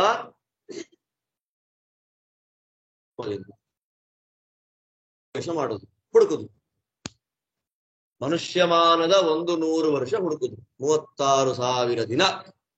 ಯಾರದು, ಹೇಗಿದ್ದಾನೆ, ಏನ್ ಕಥೆ ಹುಡುಕಿದ್ರು ಸಿಗಲಿಲ್ಲ. ಓ, ಇದು ಹುಡುಕಿದ್ರೆ ಸಿಗುವಂತದ್ದಲ್ಲ, ಇದನ್ನ ಹುಡುಕ್ಲಿಕ್ಕಾಗೆ ಒಂದು ಪ್ಲಾನ್ ಮಾಡಬೇಕು ಅಂತ ಹೇಳಿ ಮತ್ತೆ ನಿಧಾನವಾಗಿ ಮೇಲೆದ್ದು ಬಂದು ಆ ಕಮಲದಲ್ಲಿ ಕೂತ್ಕೊಂಡು ಇನ್ನೊಂದು ರೀತಿ ಹುಡುಕ್ಲಿಕ್ಕೆ ಶುರು ಮಾಡೋದು. ಅಂದ್ರೆ ಹೊರಗಡೆ ಹುಡುಕಿದ್ರು ಸಿಗಲಿಲ್ಲ, ಒಳಗಡೆ ಹುಡುಕ್ಲಿಕ್ಕೆ ಶುರು ಮಾಡೋದು. ಒಳಗಡೆ ಹುಡುಕ್ಲಿಕ್ಕೆ ಶುರು ಮಾಡಿದಾಗ ಧ್ಯಾನ ಅಂತ ಅದನ್ನ ಕರೆದು. ಎಷ್ಟು ವರ್ಷ ಧ್ಯಾನ ಮಾಡಿದ ಬ್ರಹ್ಮದೇವರು? ಮತ್ತೆ 100 ವರ್ಷ, 36,000 ದಿನ ಮತ್ತೆ ಧ್ಯಾನ ಮಾಡುದು. ಧ್ಯಾನ ಮಾಡಿದಾಗ ಇಲ್ಲಿ ಹೇಳ್ತಾರೆ ಮೈತ್ರೇಯರು, ಯಾವ ಭಗವಂತನನ್ನ ಹೊರಗಡೆ ಹುಡುಕಿದ್ರು ಕಾಣ್ಲಿಲ್ವೋ ಆ ಭಗವಂತ ಏನ್ ಮಾಡ್ದ, ಅವರಿಗೆ ಒಳಗಡೆ ಕಾಣಿಸ್ಕೊಂಡ್ಬಿಟ್ಟ. ಒಳಗಡೆ ಕಾಣಿಸ್ಕೊಂಡಾಗ ಬ್ರಹ್ಮದೇವರು ದರ್ಶನ ಮಾಡಿ ದೇವರ ಸ್ತೋತ್ರ ಮಾಡ್ತಾರೆ. ಸ್ವಾಮಿ, ನೀನು ದರ್ಶನ ಕೊಟ್ಟಪ್ಪ, ತುಂಬಾ ಸಂತೋಷ ಆಯ್ತು ಅಂತ ದೇವರ ಸ್ತೋತ್ರವನ್ನ ವಿಶೇಷವಾಗಿ ಬ್ರಹ್ಮದೇವರು ಮಾಡ್ತಾರೆ. ಮಾಡಿದ ಮೇಲೆ ಭಗವಂತ ಅವರಿಗೆ ತನ್ನ ರೂಪವನ್ನ ವಿಸ್ತಾರವಾಗಿ ತೋರಿಸ್ಬಿಟ್ಟು, ಆ ವಿಸ್ತಾರವಾಗಿ ತೋರಿಸಿದ ಅಂತನ್ನುವಾಗ ಅದರಲ್ಲಿ ಶೇಷದೇವರು ಹೇಗಿದ್ದಾರೆ ಅನ್ನೋದ್ರ ಬಗ್ಗೆ ಹೇಳುತ್ತೆ. ಭಗವಂತನ ವಿಸ್ತಾರ ಎಲ್ಲಾ ಕಡೆ ಬರುತ್ತೆ, ಶೇಷದೇವರ ಬಗ್ಗೆ ಇಲ್ಲೇ. ಶೇಷದೇವರು ಅವರ ಸ್ವಾಭಾವಿಕವಾಗಿ ಹೊಳೆಯುವ ಮಣಿ, ಅವ್ರ ತಲೆ ಮೇಲೆ 1000 ತಲೆ. 1000 ಅಂದ್ರೆ ನಮ್ಮ ಲೆಕ್ಕಕ್ಕೆ ಬರ್ಲಿ ಅಂತ 1000 ಅಷ್ಟೇ, ಬೇಕಾದಷ್ಟಿದೆ. ಅಲ್ಲಿ ಅವರ ಪಾದ ಇಡ್ಲಿಕ್ಕಾಗಿ ಒಂದು ಪೀಠ, ಅದನ್ನ ಕಮಲ ಅಂತ ಕರೀತಾರೆ. ಆ ಕಮಲ ಶೇಷದೇವರು ಕಾಲಿಟ್ಟಿದ್ದಾರೋ ಅದ್ರ ಮೇಲೆ, ಕಾಲಿಟ್ಟಿಲ್ವೋ ಗೊತ್ತಿಲ್ಲ. ನಾಗಕನ್ನಿಕೆಯರೆಲ್ಲ ನನಗೊಳ್ಳೆ ಗಂಡ ಬೇಕು ಅಂತ ಹೇಳಿ ಶೇಷದೇವರು ಕೂತ ಪಾದ ಪೀಠವನ್ನ ಮುಟ್ಟಿ ಪೂಜೆ ಮಾಡ್ತಾರೆ. ನೋಡಿ ಶೇಷದೇವರ ಯೋಗ್ಯತೆ ಎಷ್ಟು ದೊಡ್ಡದಾಗಿದೆ. ಅದಾದ ಮೇಲೆ ಸನಕಾದಿ ಮುನಿಗಳೆಲ್ಲ ಗಂಗಾದಿ ಮಹಾನದಿಗಳಲ್ಲಿ ಸ್ನಾನ ಮಾಡಿ ಜಟೆಯನ್ನೆಲ್ಲ ಒದ್ದೆ ಮಾಡಿಕೊಂಡು ಬಂದು ಶೇಷದೇವರ ಪಾದಪೀಠವಾದ ಕಮಲವನ್ನ ಮುಟ್ಟಿ ಸ್ತೋತ್ರ ಮಾಡ್ತಾರೆ. ಸ್ತೋತ್ರ ಮಾಡಿದಾಗ ಅಲ್ಲೇ ಒಂದು ಮಿಂಚಿನಂತೆ ಬೆಳ್ಳಗಿರ್ತಕ್ಕಂತಹ ಒಂದು ರೂಪ ಅಲ್ಲಿ ಪ್ರಕಟ ಆಯ್ತು. ಆ ಪೀಠದ ಮೇಲೆ ನೋಡ್ತಾರೆ ಎರಡು ಕಾಲು. ಆ ಎರಡು ಕಾಲು ನಿಧಾನವಾಗಿ ಅಲ್ಲಿ ನೋಡುವಾಗ ನೀಲೇ ಬಣ್ಣದ ವಸ್ತ್ರ, ಇನ್ನೂ ಮೇಲ್ ಬರುವಾಗ ಬಿಳಿ ಬಣ್ಣ, ಒಳ್ಳೆ ಆಭರಣಗಳು, ವನಮಾಲೆ. ಶೇಷದೇವರು ವನಮಾಲೆ ಹಾಕೊಂಡಿದ್ದಾರೆ. ವನಮಾಲೆ ಅಂದ್ರೆ ಏನು? ಯಾವತ್ತು ಹೇಳಿದ್ದೇನು ಕಾಣುತ್ತಿಲ್ಲ. ವನಮಾಲೆ ಅಂತಂದ್ರೆ ಎಲ್ಲ ಋತುಗಳಲ್ಲಿ ಹುಟ್ಟುವಂತಹ ಹೂವುಗಳನ್ನ ಒಟ್ಟಿಗೆ ಸೇರಿಸ್ಬೇಕು. ಒಟ್ಟಿಗೆ ಸೇರಿಸಿ ಮಧ್ಯದಲ್ಲಿ ಕದಂಬದ ಹೂವುಗಳು, ಮಧ್ಯ ಅಲಂಕಾರ ಮಾಡ್ಬೇಕಲ್ಲ, 4 ಕಡೆಗಳಲ್ಲಿ ಕದಂಬದ ಹೂವುಗಳನ್ನ ಇಡಬೇಕು. ಸುತ್ತಲೂ ಕೂಡ ಬೇರೆ ಬೇರೆ ಋತುಗಳಲ್ಲಿ ಸಿಗುವ ಹೂವುಗಳನ್ನೆಲ್ಲ ಕಟ್ಟಿ ಮಂಡಿ ತನಕ ಹಾರ ಹಾಕೊಂಡ್ರೆ ಆ ಹಾರವನ್ನ ಏನ್ ಕರೀತಾರೆ? ವನಮಾಲ. ಆಜಾನು ಲಂಬಿನಿ ಮಾಲ ಸರ್ವರ್ತು ಕುಸುಮಜ್ವಲ ಮಧ್ಯೆ ಸ್ಥೂಲ ಕದಂಬಾಢ್ಯ ವನಮಾಲೆಯತಿ ಕೀರ್ತಿತ ಅಂತ ವನಮಾಲೆ ಅಂದ್ರೆ ಹೀಗೆ. ಅಂತಹ ವನಮಾಲೆಯನ್ನ ಭಗವಂತ ಶೇಷದೇವರು ಹಾಕೊಂಡಿದ್ದಾರೆ. ನೋಡ್ತಾರೆ 4 ಕೈ ಅವರಿಗೆ. ಆ 4 ಕೈಯಲ್ಲಿ 2 ಕೈಗಳು ಮುಗಿದಿದ್ದಾರೆ. ಯಾರಿಗೆ ಮುಗಿದಿದ್ದಾರೆ? ಕೈ ಮುಗಿದಿರೋದು ಯಾರಿಗವರು? ದೇವರಿಗೆ. ಇನ್ನೆರಡು ಕೈಯಲ್ಲಿ, ಒಂದು ಕೈಯಲ್ಲಿ ಒನಕೆ, ಇನ್ನೊಂದು ಕೈಯಲ್ಲಿ ನೇಗಿಲು. ಇನ್ನೂ ಮೇಲ್ ನೋಡ್ತಾರೆ ಪರಮ ಸುಂದರವಾದ ಮುಖ, ಸುಂದರವಾದ ಆಕಾರ. ಕಿವಿಲ್ ನೋಡ್ತಾರೆ ಒಂದು ಕಿವಿಯಲ್ಲಿ ಮಾತ್ರ ಓಲೆ, ಇನ್ನೊಂದು ಕಿವಿಯಲ್ಲಿ ಅದ್ವಿತೀಯ ಕರ್ಣಭೂಷಣ. ಒಂದೇ ಕಿವಿ. ಶೇಷದೇವರ ಕಿವಿಯಲ್ಲಿ 2 ಕಿವಿಗೆ ಅವ್ರು ಹಾಕೊಂಡಿಲ್ಲ ಕುಂಡಲವನ್ನ, ಒಂದೇ ಒಂದು ಕಿವಿ ಕುಂಡಲ ಹಾಕೊಂಡಿರೋದು. ಪಕ್ಕದಲ್ಲಿ ಶೇಷದೇವರ ಹೆಂಡತಿ ಯಾರು? ವಾರುಣಿ. ಆ ವಾರುಣಿ ದೇವಿ ತನ್ನ ಗಂಡನನ್ನ ಸ್ತೋತ್ರ ಮಾಡ್ತಾ ಇದ್ದಾಳೆ. ತಥಾನೋ ಹಲಸೌ ನಂದೌ ಶ್ವೇತವರ್ಣ ಕೃತಾಂಜಲಿ ಅಂತ ಹೇಳಿ ಅವರ ಲಕ್ಷಣ. ಶೇಷದೇವರ ಕೈ ಆಯುಧಗಳು ಯಾವುದು? ಒನಕೆ, ನೇಗಿಲು. ಆದ್ರಿಂದ ಬಲರಾಮನ ಕೈಯಲ್ಲಿ ಏನ್ ಆಯುಧ ಇತ್ತು? ಒನಕೆ, ನೇಗಿಲು. ನೇಗಿಲಿನಿಂದ ಎಳೆಯೋದು, ಒನಕೆಯಿಂದ ಕುಟ್ಟೋದು. ಅವ್ರ ಕ್ರಮನೇ ಹಾಗೆ. ಅವ್ರ ಹೆಂಡತಿನ ರೇವತಿ ತುಂಬಾ ಎತ್ತರ ಅವಳು ಗಂಡನಿಗಿಂತ. ಅವಳು ಯಾವಳು? ಕೃತಯುಜವಳು. ಇವನ ಹೈಟಿಗೆ ಸಮ ಮಾಡ್ಕೊಳ್ಳೋದು ಹೆಂಗೆ ಅಂತಂದ್ರೆ ನೇಗಿಲ್ ಹಾಕಿ ಚೆನ್ನಾಗಿ ಎಳೆದ, ಸ್ವಲ್ಪ ಹೈಟ್ ವ್ಯತ್ಯಾಸ, ಭುಜ ಗಿಜ ವ್ಯತ್ಯಾಸ ಆದಾಗ ಒನಕೆ ತಗೊಂಡು ಅಲ್ಲಲ್ಲಿ ಕುಟ್ಟಿ ಸರಿ ಮಾಡಿ ಆ ದೇವಿಯನ್ನ ಮದುವೆ ಮಾಡಿಕೊಂಡ ಉಲ್ಲೇಖ ನಮಗೆ ಇದೇ ಭಾಗವತದಲ್ಲೇ ಸ್ಪಷ್ಟವಾಗಿ ನಿರೂಪಿತವಾಗ್ತದೆ. ಆದ್ರೆ ಇಂತಹ ಶೇಷದೇವರ ಹೃದಯ ಕಮಲದ ಮಧ್ಯದಲ್ಲಿ ಭಗವಂತನ ರೂಪ ಅಭಿವ್ಯಕ್ತವಾಗತ್ತೆ. ಅದು ಹೇಗಿದೆ ಆ ರೂಪ? ಆ ರೂಪಕ್ಕೆ ಹೆಸರೇನು ಅಂತಂದ್ರೆ ಸಂಕರ್ಷಣ. ಆ ಸಂಕರ್ಷಣ ಜಯ ಎನ್ನುವ ತನ್ನ ಹೆಂಡತಿಯ ಜೊತೆಯಲ್ಲಿ ಶೇಷದೇವರ ಮಧ್ಯದಲ್ಲಿ, ಹೃದಯದ ಮಧ್ಯದಲ್ಲಿ ವಿರಾಜಮಾನನಾಗಿದ್ದನ ಆ ರೂಪವನ್ನ ಬ್ರಹ್ಮದೇವರು ತಾವು ದರ್ಶನ ಮಾಡ್ತಾರೆ. ಮತ್ತೆ ಕಣ್ಬಿಟ್ಟು ನೋಡ್ತಾರೆ. ಆ ಶೇಷನಿಗಿವಾಗ ಯಾವ ಕೈ ಕಾಲೇನೂ ಇಲ್ಲ, ಕೇವಲ ಹಾವಿನ ರೂಪ. ಅದರ ಮೇಲೆ ಅನಂತ ಕೈ ಅನಂತ ಕಾಲುಗಳಿಂದ ಕೂಡಿದ ಭಗವಂತ ಏನ್ ಮಾಡ್ಬಿಟ್ಟಿದ್ದಾನೆ? ಮಲ್ಕೊಂಡ್ಬಿಟ್ಟಿದ್ದ. ಆಗ ಭಗವಂತ ಅಂದ, ಏನ್ ಬೇಕು ನಿನಗೆ? ಸ್ವಾಮಿ, ನನ್ನನ್ನು ನೀವ್ ಯಾಕೆ ಸೃಷ್ಟಿ ಮಾಡಿದ್ರಿ ಅಂತ ನಂಗೆ ಅರ್ಥ ಆಗ್ತಾ ಇಲ್ಲ. ಅದಕ್ಕೆ ನನಗೆ ಜಿಜ್ಞಾಸೆ ಇದೆ, ಪರಿಹಾರ ಆಗ್ಬೇಕು. ನಮ್ಗದ್ ಯಾರಿಗೂ ಜಿಜ್ಞಾಸೆ ಬರೋದೇ ಇಲ್ಲ. ನಮ್ಮನ್ ದೇವರು ಸೃಷ್ಟಿ ಮಾಡಿದ್ ಯಾಕೆ ಇಲ್ಲಿ ಅನ್ನುವ ಜಿಜ್ಞಾಸೆ ಬಂದ್ರೆ ಅಲ್ಲಿನ ಸಾಧನೆ ಆರಂಭ ಆಗುತ್ತೆ. ಅಲ್ಲಿ ತನಕ ಊಟ ತಿಂಡಿ ಸಂಸಾರದಲ್ಲೇ ಹೋಗುತ್ತೆ. ನನ್ ಯಾಕೆ ಸೃಷ್ಟಿ ಮಾಡಿದ್ ನೀವು ಅಂದಿದ್ದಕ್ಕೆ ಭಗವಂತ ಅಂದ, ನಿನ್ನಿಂದ ಪ್ರಪಂಚ ಸೃಷ್ಟಿ ಆಗ್ಬೇಕಪ್ಪ, ಅದಕ್ಕೆ ನೀನ್ ಸೃಷ್ಟಿ ಮಾಡಿದ್ದು. ನನಗೆ ಏನ್ ತಲೆ ಹೊಳಿತಾನೆ ಇಲ್ಲ ಸ್ವಾಮಿ. ಯಾರು ಬ್ರಹ್ಮದೇವರು ಹೇಳಿದ್ದು ಹೆಂಗ್ ಮಾಡಬೇಕು, ಸರ್ವಜ್ಞರು ಜೀವಾತ್ಮರು ಏನ್ ಮಾಡಬೇಕು ಅಂತ ನಂಗೆ ಗೊತ್ತಾಗ್ತಾ ಇಲ್ಲ ಅಂತ ತಪಸ್ ಮಾಡು. ಮತ್ತೆ 100 ವರ್ಷ ತಪಸ್ಸು ಮಾಡಿದ್ರೆ ಏನ್ ಮಾಡಬೇಕು, ಹೇಗ್ ಮಾಡಬೇಕು, ಸೃಷ್ಟಿಯನ್ನ ಯಾವ ರೀತಿ ಮಾಡಬೇಕು ಎಲ್ಲ ಬ್ರಹ್ಮದೇವರ ಹೃದಯದಲ್ಲಿ ಚೆನ್ನಾಗಿ ಕ್ರಿಸ್ಟಲ್ ಕ್ಲಿಯರ್ ಆಗಿ ಪಿಕ್ಚರ್ ಬಂದ್ಬಿಡ್ತು. ಆ ಪಿಕ್ಚರ್ ಅನ್ನ ಇಟ್ಟುಕೊಂಡೇ ಬ್ರಹ್ಮದೇವರು ಏನ್ ಮಾಡಿದ್ದಾರೆ, ಈ ಜಗತ್ತನ್ನ ತಾವು ಸೃಷ್ಟಿಯನ್ನ ಮಾಡ್ತಾ ಇದ್ದಾರೆ.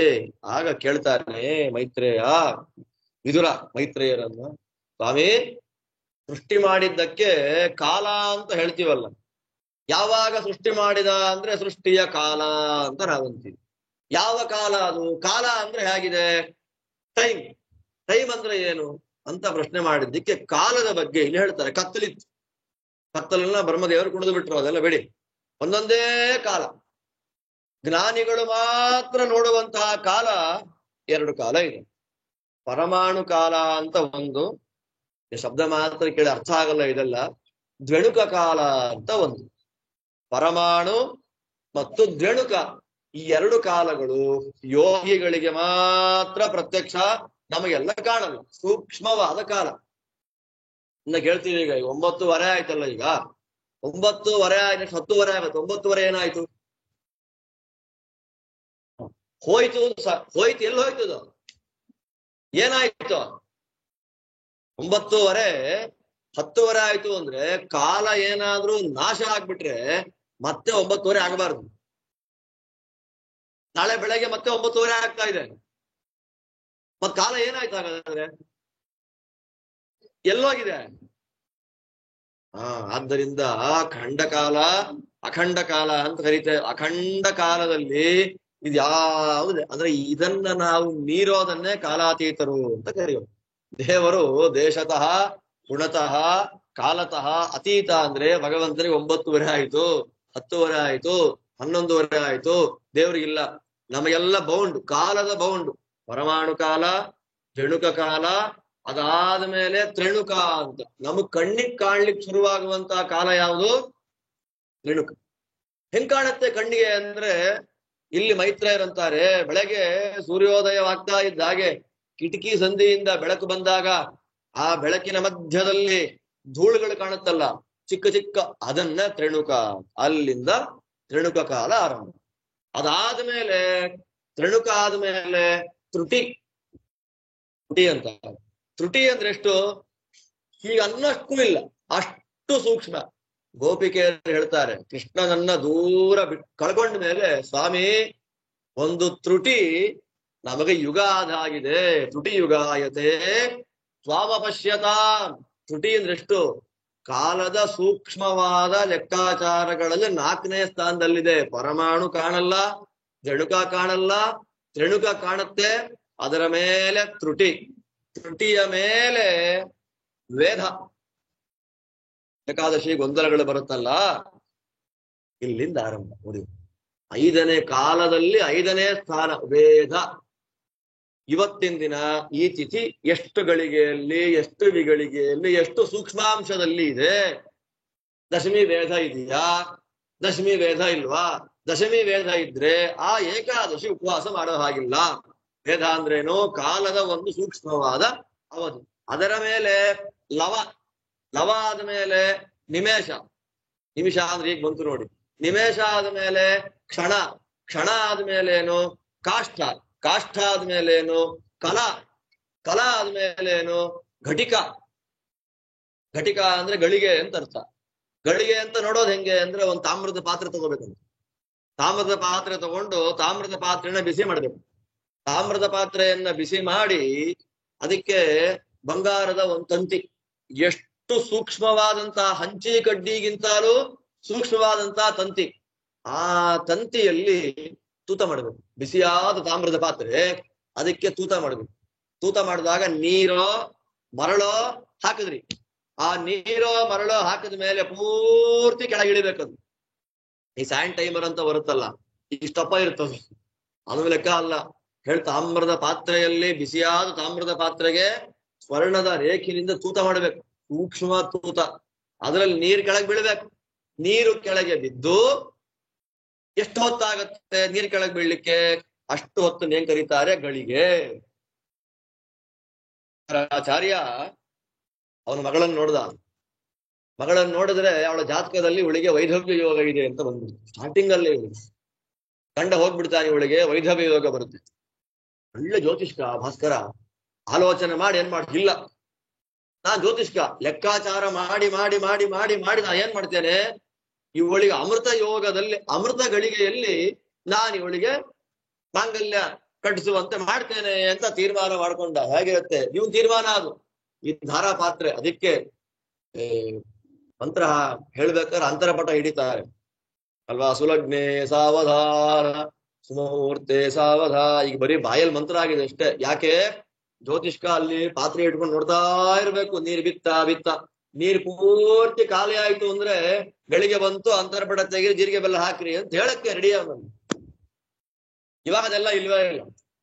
2 ನಿಮಿಷ ವ್ಯತ್ಯಾಸ, 1 ಗಂಟೆ ವ್ಯತ್ಯಾಸ ಆಗತ್ತೆ, ಅರ್ಧ ಗಂಟೆ ವ್ಯತ್ಯಾಸ ಆಗತ್ತೆ. ನಮ್ ಟೈಮಿಂಗ್ ಮತ್ತೆ ಮುಹೂರ್ತ ಲೆಕ್ಕ ಇಲ್ಲ. ಈಗ ಆ ಗಳಿಗೆ ಏನ್ ಮಾಡ್ತಾರೆ, ಭಾಸ್ಕರಾಚಾರ್ಯ ನೋಡ್ತಾ ಇದ್ದ, ಅದರ ಮಧ್ಯದಲ್ಲಿ ಒಂದು ಮರಳು ಸಿಕ್ಕಾಕೊಂಡ್ಬಿಟ್ಟಿತ್ತು.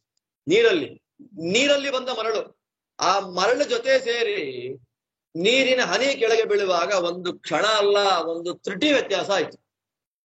ಮುಹೂರ್ತ ಒಂದು ತ್ರುಟಿ ವ್ಯತ್ಯಾಸ ಆಗಿದ್ದಕ್ಕೆ ಅಮೃತಗಳಿಗೆ ಹೊರಟೋದ್ರೆ ಮಾಂಗಲ್ಯ ಧಾರಣೆ ಆದ್ರೆ ಗಂಡ ಹೋಗಿಬಿಟ್ಟ. ಆದ್ದರಿಂದ ಅವನು ಬರೆದ ಗ್ರಂಥಕ್ಕೆ ಮಗಳ ಹೆಸರೇ ಇಟ್ಟ, ಲೀಲಾವತಿ ಅಂತ ಹೆಸರಿಟ್ಟ. ಈ ಕ್ರಮ ಅದನ್ನ ಘಟಿಕ ಅಥವಾ ಗಳಿಗೆ ಅಂತ ಕರೆ. ಅದರಿಂದ ಒಂದು ಕ್ಷಣ ವ್ಯತ್ಯಾಸ ಆಗ್ಬಿಟ್ರೆ ಎಲ್ಲ ವ್ಯತ್ಯಾಸ ಆಗ್ಬಿಡುತ್ತೆ, ಎಲ್ಲ ವ್ಯತ್ಯಾಸ. ಅದರ ಮೇಲೆ ಮುಹೂರ್ತಗಳು, ಯಾವ ಗಳಿಗೆಯಲ್ಲಿ ಯಾವ ಶುಭ ಮುಹೂರ್ತ ಇದೆ ಲೆಕ್ಕ ಅದನ್ನು. ಆ ಮುಹೂರ್ತದ ಮೇಲೆ ಪ್ರಹರ, ದೇವ್ರು ನಮ್ಗೆ ಹೇಗೆ ನೋಡ್ಕೊಂತಿದ್ದಾರೆ ನೋಡಿ. ಆ ಪ್ರಹರದ ಮೇಲೆ ಯಾಮ ನಮ್ಗೆ ಇವಾಗ ಯಾಮಕ್ಕೆ ಒಂದು ಲೆಕ್ಕ ಸಿಗುತ್ತೆ. ಶಿವರಾತ್ರಿ ಹಬ್ಬ ಯಾಮಕ್ ಪೂಜೆ ಮಾಡ್ತಾರೆ ಅಂತಾರಲ್ಲ, ಒಂದು ಯಾಮಕ್ಕೆ ಎಷ್ಟು ಗಂಟೆ? 3 ಗಂಟೆ. ಆದ್ದರಿಂದ ಹಗಲಿಗೆ 4 ಯಾಮ, ರಾತ್ರಿಗೆ 4 ಯಾಮ. 4 ಯಾಮ ಅಂತಂದ್ರೆ ಒಂದ್ ಹಗಲು ಅಂತ ಅರ್ಥ, ಒಂದ್ ದಿನ ಅಂತ ಅರ್ಥ. 4 ಯಾಮ ಅಂದ್ರೆ ಒಂದು ರಾತ್ರಿ ಅಂತ ಅರ್ಥ. ಇವತ್ತಿನ ದಿನ ಕಳೆದೋಯ್ತು ಅಂದ್ರೆ ಸೂರ್ಯ ಮುಳುಗ್ದ ಅಂತ ಅಷ್ಟೇ ಅರ್ಥ, ರಾತ್ರಿ ಕಳೆದಿಲ್ಲ. ದಿವಸ ಅಂದ್ರೇನು? ಹಗಲು. ರಾತ್ರಿ ಅಂದ್ರೆ ಏನು? ರಾತ್ರಿ. ಆದ್ದರಿಂದ ಇಡೀ 24 hours ಡೇ ನಾವೇನ್ ಕರಿತೇವೆ? ಅಹೋರಾತ್ರೆ ಅಂತ ಕರಿಬೇಕು. ಒಂದ್ ದಿನ ಆಗೋಯ್ತು ಅಂತೀವಿ. ದಿನ ಅಂದ್ರೆ ಸೂರ್ಯ ಹುಟ್ಟಿ ಸೂರ್ಯ ಮುಳುಗಿದ ಅಂತ ಅರ್ಥ. ಸೂರ್ಯ ಹುಟ್ಟಿ ಸೂರ್ಯ ಮುಳುಗಿ ಮತ್ತೆ ಸೂರ್ಯ ಹುಟ್ಲಿಕ್ಕೆ ಯೋಗ್ಯವಾದ ಸಮಯವೇ 24 ಗಂಟೆ 8 ಯಾಮಗಳು, ಅಹೋರಾತ್ರೆ. ಆ ಅಹೋರಾತ್ರೆಯಲ್ಲೇ ತೆಗೀರಿ, ತೆಗೀರಿ. ಹೋರಾಶಾಸ್ತ್ರ, ಅದೇ ಜ್ಯೋತಿಷ್ಯ. ಹೋರಾಶಾಸ್ತ್ರ ಗ್ರಂಥಗಳು ಅಂತ ಹೇಳ್ತಾರಲ್ಲ. ಹೋರಾಶಾಸ್ತ್ರ ಅಂದ್ರೆ ಏನು? ಇದೆ ಡೇ ಟು ಡೇ ನಕ್ಷತ್ರಗಳು ಹೇಗಿದೆ, ತಿಥಿಗಳು ಹೇಗಿದೆ ನಿಯಮನ ಮಾಡಿಕೊಡುವಂತಹ ಶಾಸ್ತ್ರ ಹೋರಾಶಾಸ್ತ್ರ. ಅಹೋರಾತ್ರ ಶಾಸ್ತ್ರ ಆಗ್ಬೇಕದು. ಇಷ್ಟುದ್ದ ಆಗತ್ತಲ್ಲ ಅಂತ ತೆಗೆದ್ರು ತೆಗೆದ್ರು ಹೋರ ಅಂತ ಮಾಡುದು, ಇದೇ ಕ್ರಮ. ಅದಾದ ಮೇಲೆ ಈ ಅಹೋರಾತ್ರಗಳು 15 ದಿನ ಆಗುತ್ತೆ. 15 ದಿನ ಆದಾಗ ನಾವು ಅದನ್ನ ಹೆಂಗ್ ಕರಿತೇವೆ? ಒಂದು ಪಕ್ಷ. ಅದರಲ್ಲಿ 2 ಪಕ್ಷ, ಕೃಷ್ಣ ಪಕ್ಷ ಅಂತ ಒಂದು, ಶುಕ್ಲ ಪಕ್ಷ ಅಂತ ಒಂದು. ನಮಗೆ ಮನುಷ್ಯರಿಗೆ 1 ತಿಂಗಳಾದ್ರೆ ಪಿತೃಗಳಿಗೆ 1 ದಿನ ಲೆಕ್ಕ. ಆ 1 ತಿಂಗಳು ಇನ್ನೊಂದು ತಿಂಗಳಾದ್ರೆ ಅದಕ್ಕೊಂದು ಋತು. ಆ ರೀತಿಯಾಗಿ 6 ಋತುಗಳು. 6 ಋತುಗಳು ಸೇರಿದ್ರೆ ಏನಾಗುತ್ತೆ? ಒಂದು ಅಯನ. ಆ ರೀತಿಯಾದ ಅಯನಗಳು ಎಷ್ಟಿದೆ? 2 ಇದೆ. ಒಂದು ಉತ್ತರಾಯಣಗಳು ದೇವತೆಗಳಿಗೆ ಹಗಲು ರಾತ್ರಿಗಳು. ದೇವತೆಗಳಿಗೆ ಹಗಲು ಯಾವಾಗ? ಉತ್ತರಾಯಣ. ದೇವತೆಗಳಿಗೆ ರಾತ್ರಿ ಯಾವಾಗ? ಆದ್ದರಿಂದಲೇ ದಕ್ಷಿಣಾಯಣದಲ್ಲಿ ಮದುವೆ, ಗೃಹ ಪ್ರವೇಶ, ನಾಮಕರಣ ಮೊದಲಾದಂತಹ ಶುಭ ಶೋಭನಗಳನ್ನ ಮಾಡಬಾರದು. ಯಾಕೆ? ದೇವತೆಗಳಿಗೆ ರಾತ್ರಿ ಕಾಲ.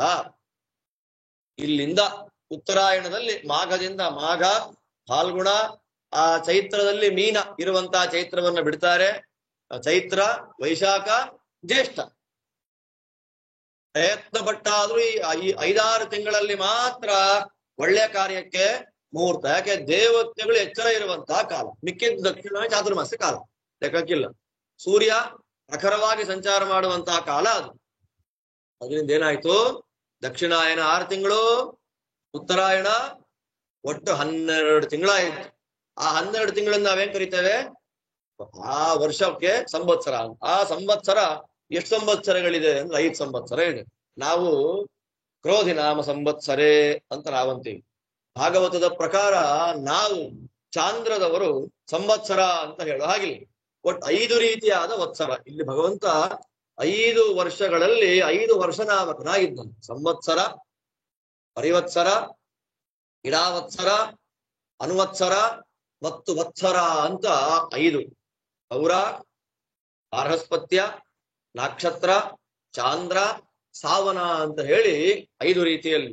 ಸೂರ್ಯ ಮೇಷರಾಶಿ, ಇವತ್ತು ಮೇಷರಾಶಿಗೆ ಸೂರ್ಯ ಪ್ರವೇಶ ಮಾಡಿದ ಅಂತಂದ್ರ ಅಲ್ಲಿಂದ ಕರೆಕ್ಟ್ ಆಗಿ 30 ದಿನ ಇರ್ತಾನೆ. ವೃಷಭ ರಾಶಿಗೆ ಪ್ರವೇಶ ಮಾಡೋ ತನಕ 1 ತಿಂಗಳು. ಹಾಗೆ ವೃಷಭದಿಂದ ಮೇಷ, ವೃಷಭ, ಮಿಥುನ, ಕರ್ಕ, ಸಿಂಹ, ಕನ್ಯಾ, ತುಲಾ, ವೃಶ್ಚಿಕ, ಧನು, ಮಕರ, ಕುಂಭ, ಮೀನ, ಈಗ 12 ರಾಶಿಗಳಿಗೆ ಸೂರ್ಯ ಸಂಚಾರ ಮಾಡುವಂತ 1 ತಿಂಗಳೇ ಅಲ್ಲಿರ್ತಾನೆ. ಸಂಕ್ರಾಂತಿಗಳು ಪ್ರತಿ ತಿಂಗಳು ಒಂದೊಂದು ಸಂಕ್ರಾಂತಿ ಬರುತ್ತೆ. ಆ ಸಂಕ್ರಮಣ 12 ಸಂಕ್ರಮಣ ಆಗಬೇಕು. ಆ 12 ಸಂಕ್ರಮಣಗಳಿಂದ ಕೂಡಿದ ಒಂದು ವರ್ಷ ಇರುತ್ತಲ್ಲ, ಅದನ್ನ ನಾವೇನ್ ಕರಿತೇವೆ? ಅದನ್ನ ಸಂವತ್ಸರ. ಅದು ಕರೆಕ್ಟ್ ಆಗಿರುತ್ತೆ.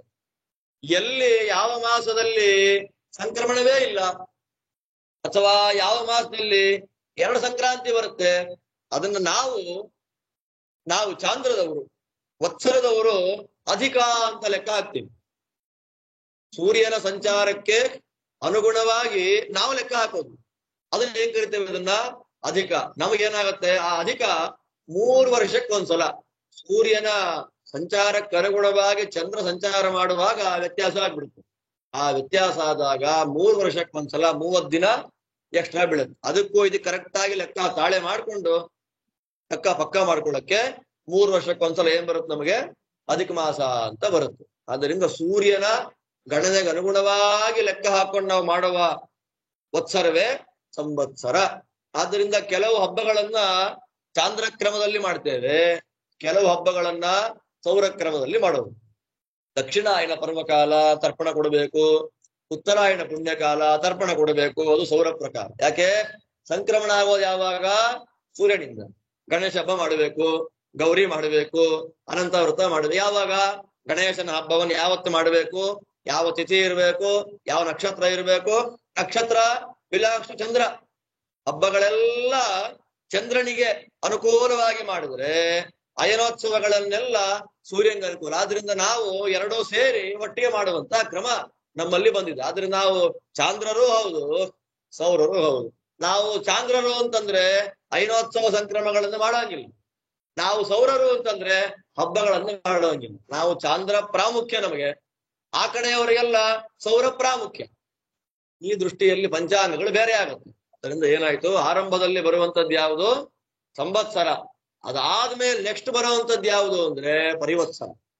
ಪರಿವತ್ಸರ ಅಂದ್ರೆ ಬೃಹಸ್ಪತಿ ಒಂದೊಂದು ರಾಶಿಯಲ್ಲಿ 1 ವರ್ಷ ಇರ್ತಾನೆ. ಅದನ್ನೇ 12 ಸಲ ಅವನು ತಿರುಗಿಬಿಟ್ಟ ಅಂದ್ರೆ ಕುಂಭ. ಕುಂಭ ಅಂತ ಆಗೋದು ಯಾವಾಗ?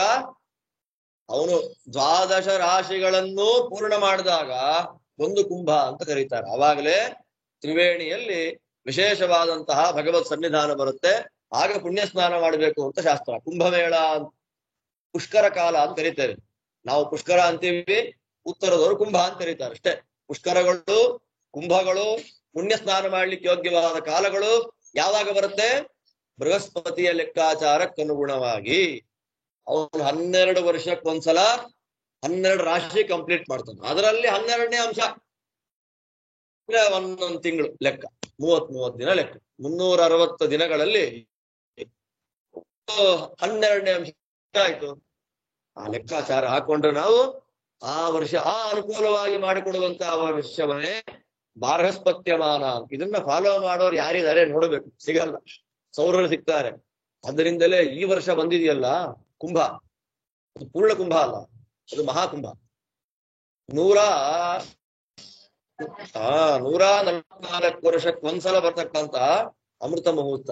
ಈ ಅಮೃತ ಮುಹೂರ್ತದಲ್ಲಿ ತ್ರಿವೇಣಿಯಲ್ಲಿ ಸ್ನಾನ ಮಾಡಿಬಿಟ್ರೆ ವಿಶೇಷ ಕೋಟಿ ಸಂಕ್ರಮಣಗಳಲ್ಲಿ 10 ಕೋಟಿ ಗ್ರಹಣಗಳಲ್ಲಿ ಸ್ನಾನವನ್ನ ಮಾಡೋದ್ರಿಂದ ಏನು ಫಲ ಇದೆ, ಈಗ ಗುರುಗ್ರಹದ ಪೂರ್ಣ ದೃಷ್ಟಿ ಇರುವಂತಹ ಈ ಪೂರ್ಣ ಮಹಾಕುಂಭದಲ್ಲಿ ಸ್ನಾನ ಮಾಡೋದ್ರಿಂದ ಬರುತ್ತೆ. ಅಲ್ಲಿ ಹೋದ್ರೆ ನೆನ್ನೆ ಒಂದಿನವೇ 3.5 ಕೋಟಿ ಜನ ಸ್ನಾನ ಮಾಡುತ್ತಾರೆ. ನಾವೆಲ್ಲ ಎಲ್ಲೂ ಆಗೋದು, ಇಲ್ಲಿ ಕೂತಲ್ಲೇ ಕುಂಭಾಯನ ಅಂತ ಸ್ನಾನ ಮಾಡ್ಬೇಕಷ್ಟೇ. ಬೇರೆ ಇನ್ನೇನು ಅಲ್ಲೇ ನಮಗೆಲ್ಲ ಅಲ್ಲ, ಆ ಚಳಿ ಆಗ್ಲಿ ಆ ವ್ಯವಸ್ಥೆಗಳಾಗ್ಲಿ ನಮಗಲ್ಲ, ವಾತಾವರಣ ದಕ್ಷಿಣದವ್ರಿಗಲ್ಲ ಅದೆಲ್ಲ. ಅದಕ್ಕೆ ನಾವು ಯಾವಾಗ ಅನುಕೂಲ ಆಗುತ್ತೋ ದೇವರು ಉತ್ತರ ಯಾತ್ರೆ ಮಾಡಿಸ್ತೋ ನಾವು ಸ್ನಾನ ಮಾಡ್ಕೊಂಡ್ ಬರೋದೇ ನಮಗೆ ಕುಂಭಕಾಲ ಅಷ್ಟೇ. ನಾವೇನ್ ಮಾಡಬಹುದು ಅಂತಂದ್ರೆ ಪುಷ್ಕರ ಅಂತ ಬರುತ್ತೆ, ಗೋದಾವರಿ ಪುಷ್ಕರ, ಕೃಷ್ಣವೇಣಿ ಪುಷ್ಕರ ಅಂತ ಬರುತ್ತೆ. ಅವಾಗ ಕೃಷ್ಣವೇಣಿ ಗೋದಾವರಿ ಸ್ನಾನ ಮಾಡ್ಕೊಂಡು, ಕಾವೇರಿ ಪುಷ್ಕರ ಅಂತೆಲ್ಲ ಇಲ್ಲ, ಅದೆಲ್ಲ ಹಣಕ್ಕೋಸ್ಕರ ಮಾಡ್ಕೊಂಡಿರೋದಷ್ಟೇ. ಪುಷ್ಕರ ಬರುವಂತದ್ದು ಮಹಾನದಿಗಳೆಲ್ಲ ಆದಂತಹ ಒಂದು ಗೋದಾವರಿಗೆ, ಇನ್ನೊಂದು ದಕ್ಷಿಣದಲ್ಲಿ ಪುಷ್ಕರ ಬರೋ ಎರಡೇ ನದಿಗಳು, ಒಂದು ಗೋದಾವರಿ ಒಂದು ಕೃಷ್ಣ. ಆದ್ದರಿಂದ ಅದು ಗುರುಗ್ರಹದ ಲೆಕ್ಕಾಚಾರ ಮಾಡ್ಕೊಂಡು, ಆ ಲೆಕ್ಕಾಚಾರ ಮಾಡ್ಕೊಂಡು ವರ್ಷ ಪಂಚಾಂಗ ಯಾರು ಮಾಡ್ತಾರೆ ಅವರನ್ನ ಅನುವತ್ಸರ ಅಂತ, ಪರಿವತ್ಸರ ಅಂತ ಕರೀತಾರೆ. ಅದಾದ್ಮೇಲೆ ಮುಂದಿಂದ ಏನು ಬಂತು ನಮಗೆ? ಇಡಾವತ್ಸರ. ಇಡಾವತ್ಸರ ಅಂದ್ರೆ ಏನು? ನಕ್ಷತ್ರ. ನಕ್ಷತ್ರ ಎಷ್ಟೇ? 27. ನಮಗೆ ಇವತ್ತು ಅಶ್ವಿನಿ ನಕ್ಷತ್ರ, ನಾಳೆ ಭರಣಿ ನಕ್ಷತ್ರ, 27 ದಿನ ರೇವತಿ ನಕ್ಷತ್ರ ತನಕ ಆಯ್ತು. 27 ನಕ್ಷತ್ರಗಳಿಗೆ 27 ದಿನ ಆಯ್ತು. ಅವ್ರಿಗೆ ಒಂದು ತಿಂಗಳು ಎಷ್ಟು ದಿವಸ? 27 ದಿನ. ಆ ತರ ಲೆಕ್ಕ ಹಾಕೊಂಡು ಒಂದು ವರ್ಷ ಮಾಡುವಂತವ್ರನ್ನ ಏನ್ ಕರೀತಾರೆ? ಇಡಾವತ್ಸರ. ಮತ್ತೆ ಅನುವತ್ಸರ. ನಾವುಗಳು ಸೂರ್ಯನನ್ನ ಫಾಲೋ ಮಾಡ್ಕೊಂಡು ಹೋಗೋನು ಯಾರು? ಚಂದ್ರ. ಅವನು ಹೆಂಗೆ ಲೆಕ್ಕ ನಮ್ಗೆ ತಿಂಗಳು? ಅದು ಎರಡು ಕ್ರಮ ಇದೆ. ಹುಣ್ಣಿಮೆಯಿಂದ ಹುಣ್ಣಿಮೆ ಒಂದು ಲೆಕ್ಕ, ಅಮಾವಾಸ್ಯೆಯಿಂದ ಅಮಾವಾಸ್ಯೆ ಇನ್ನೊಂದು ಲೆಕ್ಕ.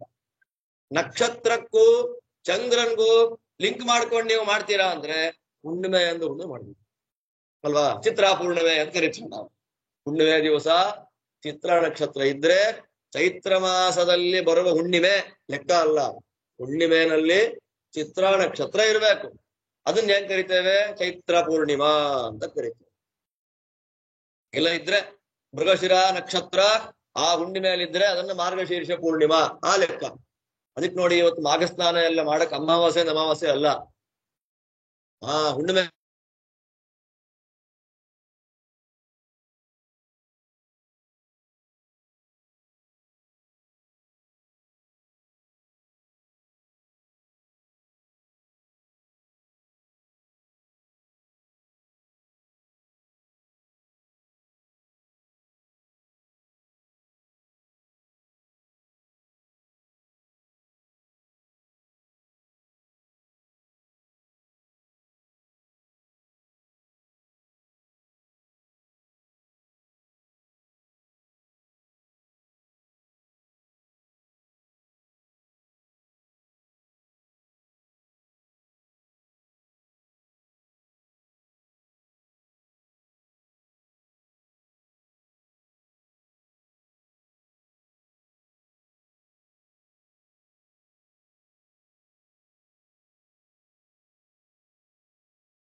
ಇರತಕ್ಕಂತಹ ಒಂದು ಚಿಂತನೆ ಇದೆ.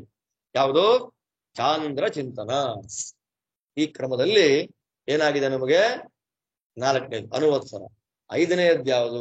ನಮ್ಗೆ ಅದೆಲ್ಲ ಗೊತ್ತಿಲ್ಲಪ್ಪ. ನಮ್ಗೆ ಕ್ಲೀನ್ ಆಗಿ 360 ದಿನ ಆಗಬೇಕು ಕ್ಯಾಲೆಂಡರ್ ಲೆಕ್ಕ.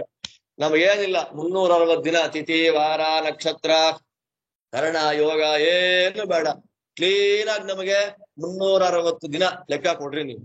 360 ದಿನ ಲೆಕ್ಕ ಇಟ್ಕೊಂಡ್ರೆ ನಮಗೊಂದು ವರ್ಷ ಅಂತ ಇಟ್ಕೊಂಡಾಗ ಅದನ್ನ ಏನ್ ಕರೀತಾರೆ? ವತ್ಸರ. ಈ ತರ 5 ರೀತಿಯಾದ ವತ್ಸರಗಳಲ್ಲೂ ಭಗವಂತ ಅದನ್ನ ಸಾವನ ಸಂವತ್ ಅಂತ ಕರೀತಾರೆ. ಉತ್ತರ ಭಾರತದಲ್ಲಿ ಅವರೆಲ್ಲ ಹುಣ್ಣಿಮೆಯಿಂದ ಹುಣ್ಣಿಮೆ ಅವರಿಗೆ ಮಾಸ, ನಮಗೆ ಅಮಾವಾಸ್ಯೆಯಿಂದ ಅಮಾವಾಸ್ಯೆ. ನಕ್ಷತ್ರ ಮಾನದವ್ರು ಎಲ್ಲಿದ್ದಾರೆ ಗೊತ್ತಿಲ್ಲ, ಬಾರಸ್ಪತಿದವ್ರು ಎಲ್ಲಿದ್ದಾರೆ ಗೊತ್ತಿಲ್ಲ, ಸೌರರಿದ್ದಾರೆ ಚಾಂದ್ರರಿದ್ದಾರೆ ಅಲ್ವಾ? ನಾವು ಸೌರರಿದ್ದೇವೆ. ಕೋಸ್ಟಲ್ ರೀಜನ್ ನಲ್ಲಿ ಯಾರಿದ್ದಾರೆ ಅವರೆಲ್ಲ ಸೌರರು ಅಂತ ಆಗ್ತಾರೆ. ಈ ರೀತಿಯಲ್ಲಿ 5 ವತ್ಸರಗಳಿಗೆ ನಿಯಾಮಕನಾಗಿ ಭಗವಂತ ಇರ್ತಾರೆ. ಈ ತರ ಒಂದು ವರ್ಷ ಬ್ರಹ್ಮದೇವರಿಗೆ ಏನಾಗಬೇಕು? ತಿರುಗಬೇಕು. ತಿರುಗಿ ಈ ರೀತಿಯಲ್ಲಿ 360 ದಿನಗಳಾದ್ರೆ ಬ್ರಹ್ಮದೇವರಿಗೆ ವರ್ಷ. ಆ ಬ್ರಹ್ಮದೇವರಿಗೆ ಒಂದು ದಿನ ಅಂತ ಆಗ್ಬೇಕು ಅಂದ್ರೆ ಚತುರ್ಯುಗಗಳು 1000 ಸಲ ತಿರುಗಬೇಕು. ತ್ರೇತ ತ್ರೇತ ದ್ವಾಪರ ಕಲಿ ಆ ತರ 1000 ಸಲ ತಿರುಗಿದ್ರೆ ಬ್ರಹ್ಮದೇವರಿಗೆ ಒಂದು ಹಗಲು. ಆ ರೀತಿಯಾಗಿ 1000 ಸಲ ತಿರುಗಿದ್ರೆ ಬ್ರಹ್ಮದೇವರಿಗೆ ಒಂದು ರಾತ್ರಿ. ಆ ರೀತಿ ದಿನಗಳಲ್ಲಿ 360 ದಿನ, ಅದರಲ್ಲಿ 1 ವರ್ಷ. ಆ ರೀತಿ ಬ್ರಹ್ಮದೇವರಿಗೆ 100 ವರ್ಷ. ಎಷ್ಟಾಗಬೇಕು ಅದು? ಈ ಕಾಲ ಪರಮಾಣುವಿನಿಂದ ಆರಂಭ ಮಾಡಿಕೊಂಡು ಬ್ರಹ್ಮದೇವರ ಕಾಲದ ತನಕ ಏನು ಕಾಲ ಇದೆ, ಬ್ರಹ್ಮದೇವರ ಕಾಲಕ್ಕೆ ಪರ ಅಂತ ಹೆಸರು. ಯಾಕೆ? ಅದಕ್ಕಿಂತ ಶ್ರೇಷ್ಠವಾದ ಆಯಸ್ಸಿನ ಯಾರಿಗೂ ಇಲ್ಲ. ಆದ್ದರಿಂದ ಬ್ರಹ್ಮದೇವರ ಅದಕ್ಕೆ ದ್ವಿತೀಯ ಪರಾರ್ಧೆ ಅಂತ ನಾವು ಹೇಳಿ ಸಂಗ್ರಹ ಮಾಡಿಕೊಂಡು, ಪರದಲ್ಲಿ ಅರ್ಧ. ಮೊದಲನೇದು ಮುಗಿದಿದೆ, ಶ್ವೇತವರಾಹ ಕಲ್ಪ ಮುಗಿದಿದೆ, ಆತ್ಮಕಲ್ಪ ಮುಗಿದಿದೆ.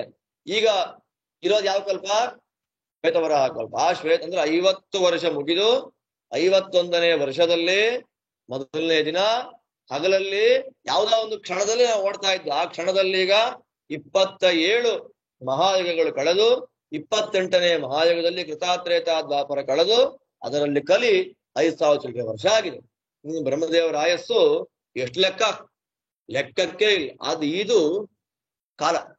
ಇಂತಹ ಪರಮಾಣು ಕಾಲದಿಂದ ಶುರು ಮಾಡಿಕೊಂಡು ಪರಕಾಲದವರೆಗೂ ಇರುವ ಎಲ್ಲ ಕಾಲದ ವಿಭಾಗದಲ್ಲಿ ಭಗವಂತ ಇರ್ತಾನೆ.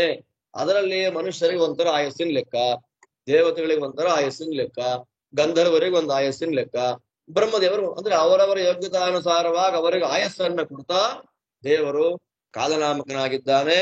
ಈ ಯಾವ ಕಾಲದ ಬೌಂಡ್ರಿಯ ಒಳಗೂ ದೇವರಿಲ್ಲ. ಆದ್ದರಿಂದ ಭಗವಂತನನ್ನು ಏನ್ ಕರಿತೇವೆ ನಾವು? ಕಾಲಾತೀತ. ಕಾಲದ ಬೌಂಡ್ರಿಯಲ್ಲಿ ಭಗವಂತ ಇಲ್ಲ, ಆದ್ದರಿಂದ ವಯಸ್ಸಾಗಲ್ಲ. ಕಾಲದ ಒಳಗೆ ಕಾಲದ ಮಿತಿಯಲ್ಲಿ ನಮಗಿದ್ರೆ ವಯಸ್ಸಾಗುತ್ತೆ. ನಾವು ಕಾಲದ ಮಿತಿಯಲ್ಲೇ ಇಲ್ಲ ಅಂದ್ರೆ ವಯಸ್ಸಲ್ಲಿಂದ ನೋಡಿದ್ರೆ 10 ವರ್ಷ ಅಂತ ಅನ್ಸೋದೇ ಇಲ್ಲ ಅಂತಾರೆ. ಕಾಲ ದಾಟಿದ್ದಾರೆ ಅಂತ ಅರ್ಥ.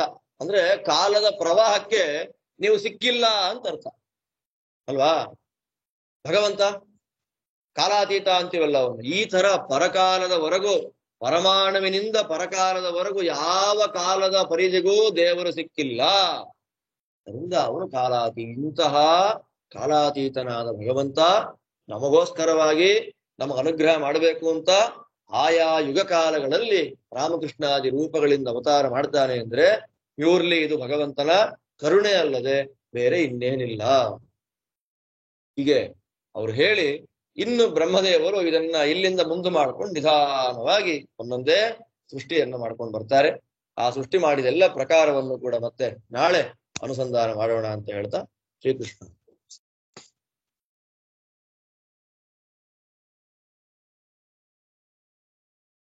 ಕಷ್ಟ ಇರ್ತೀವಲ್ಲ ಇನ್ನು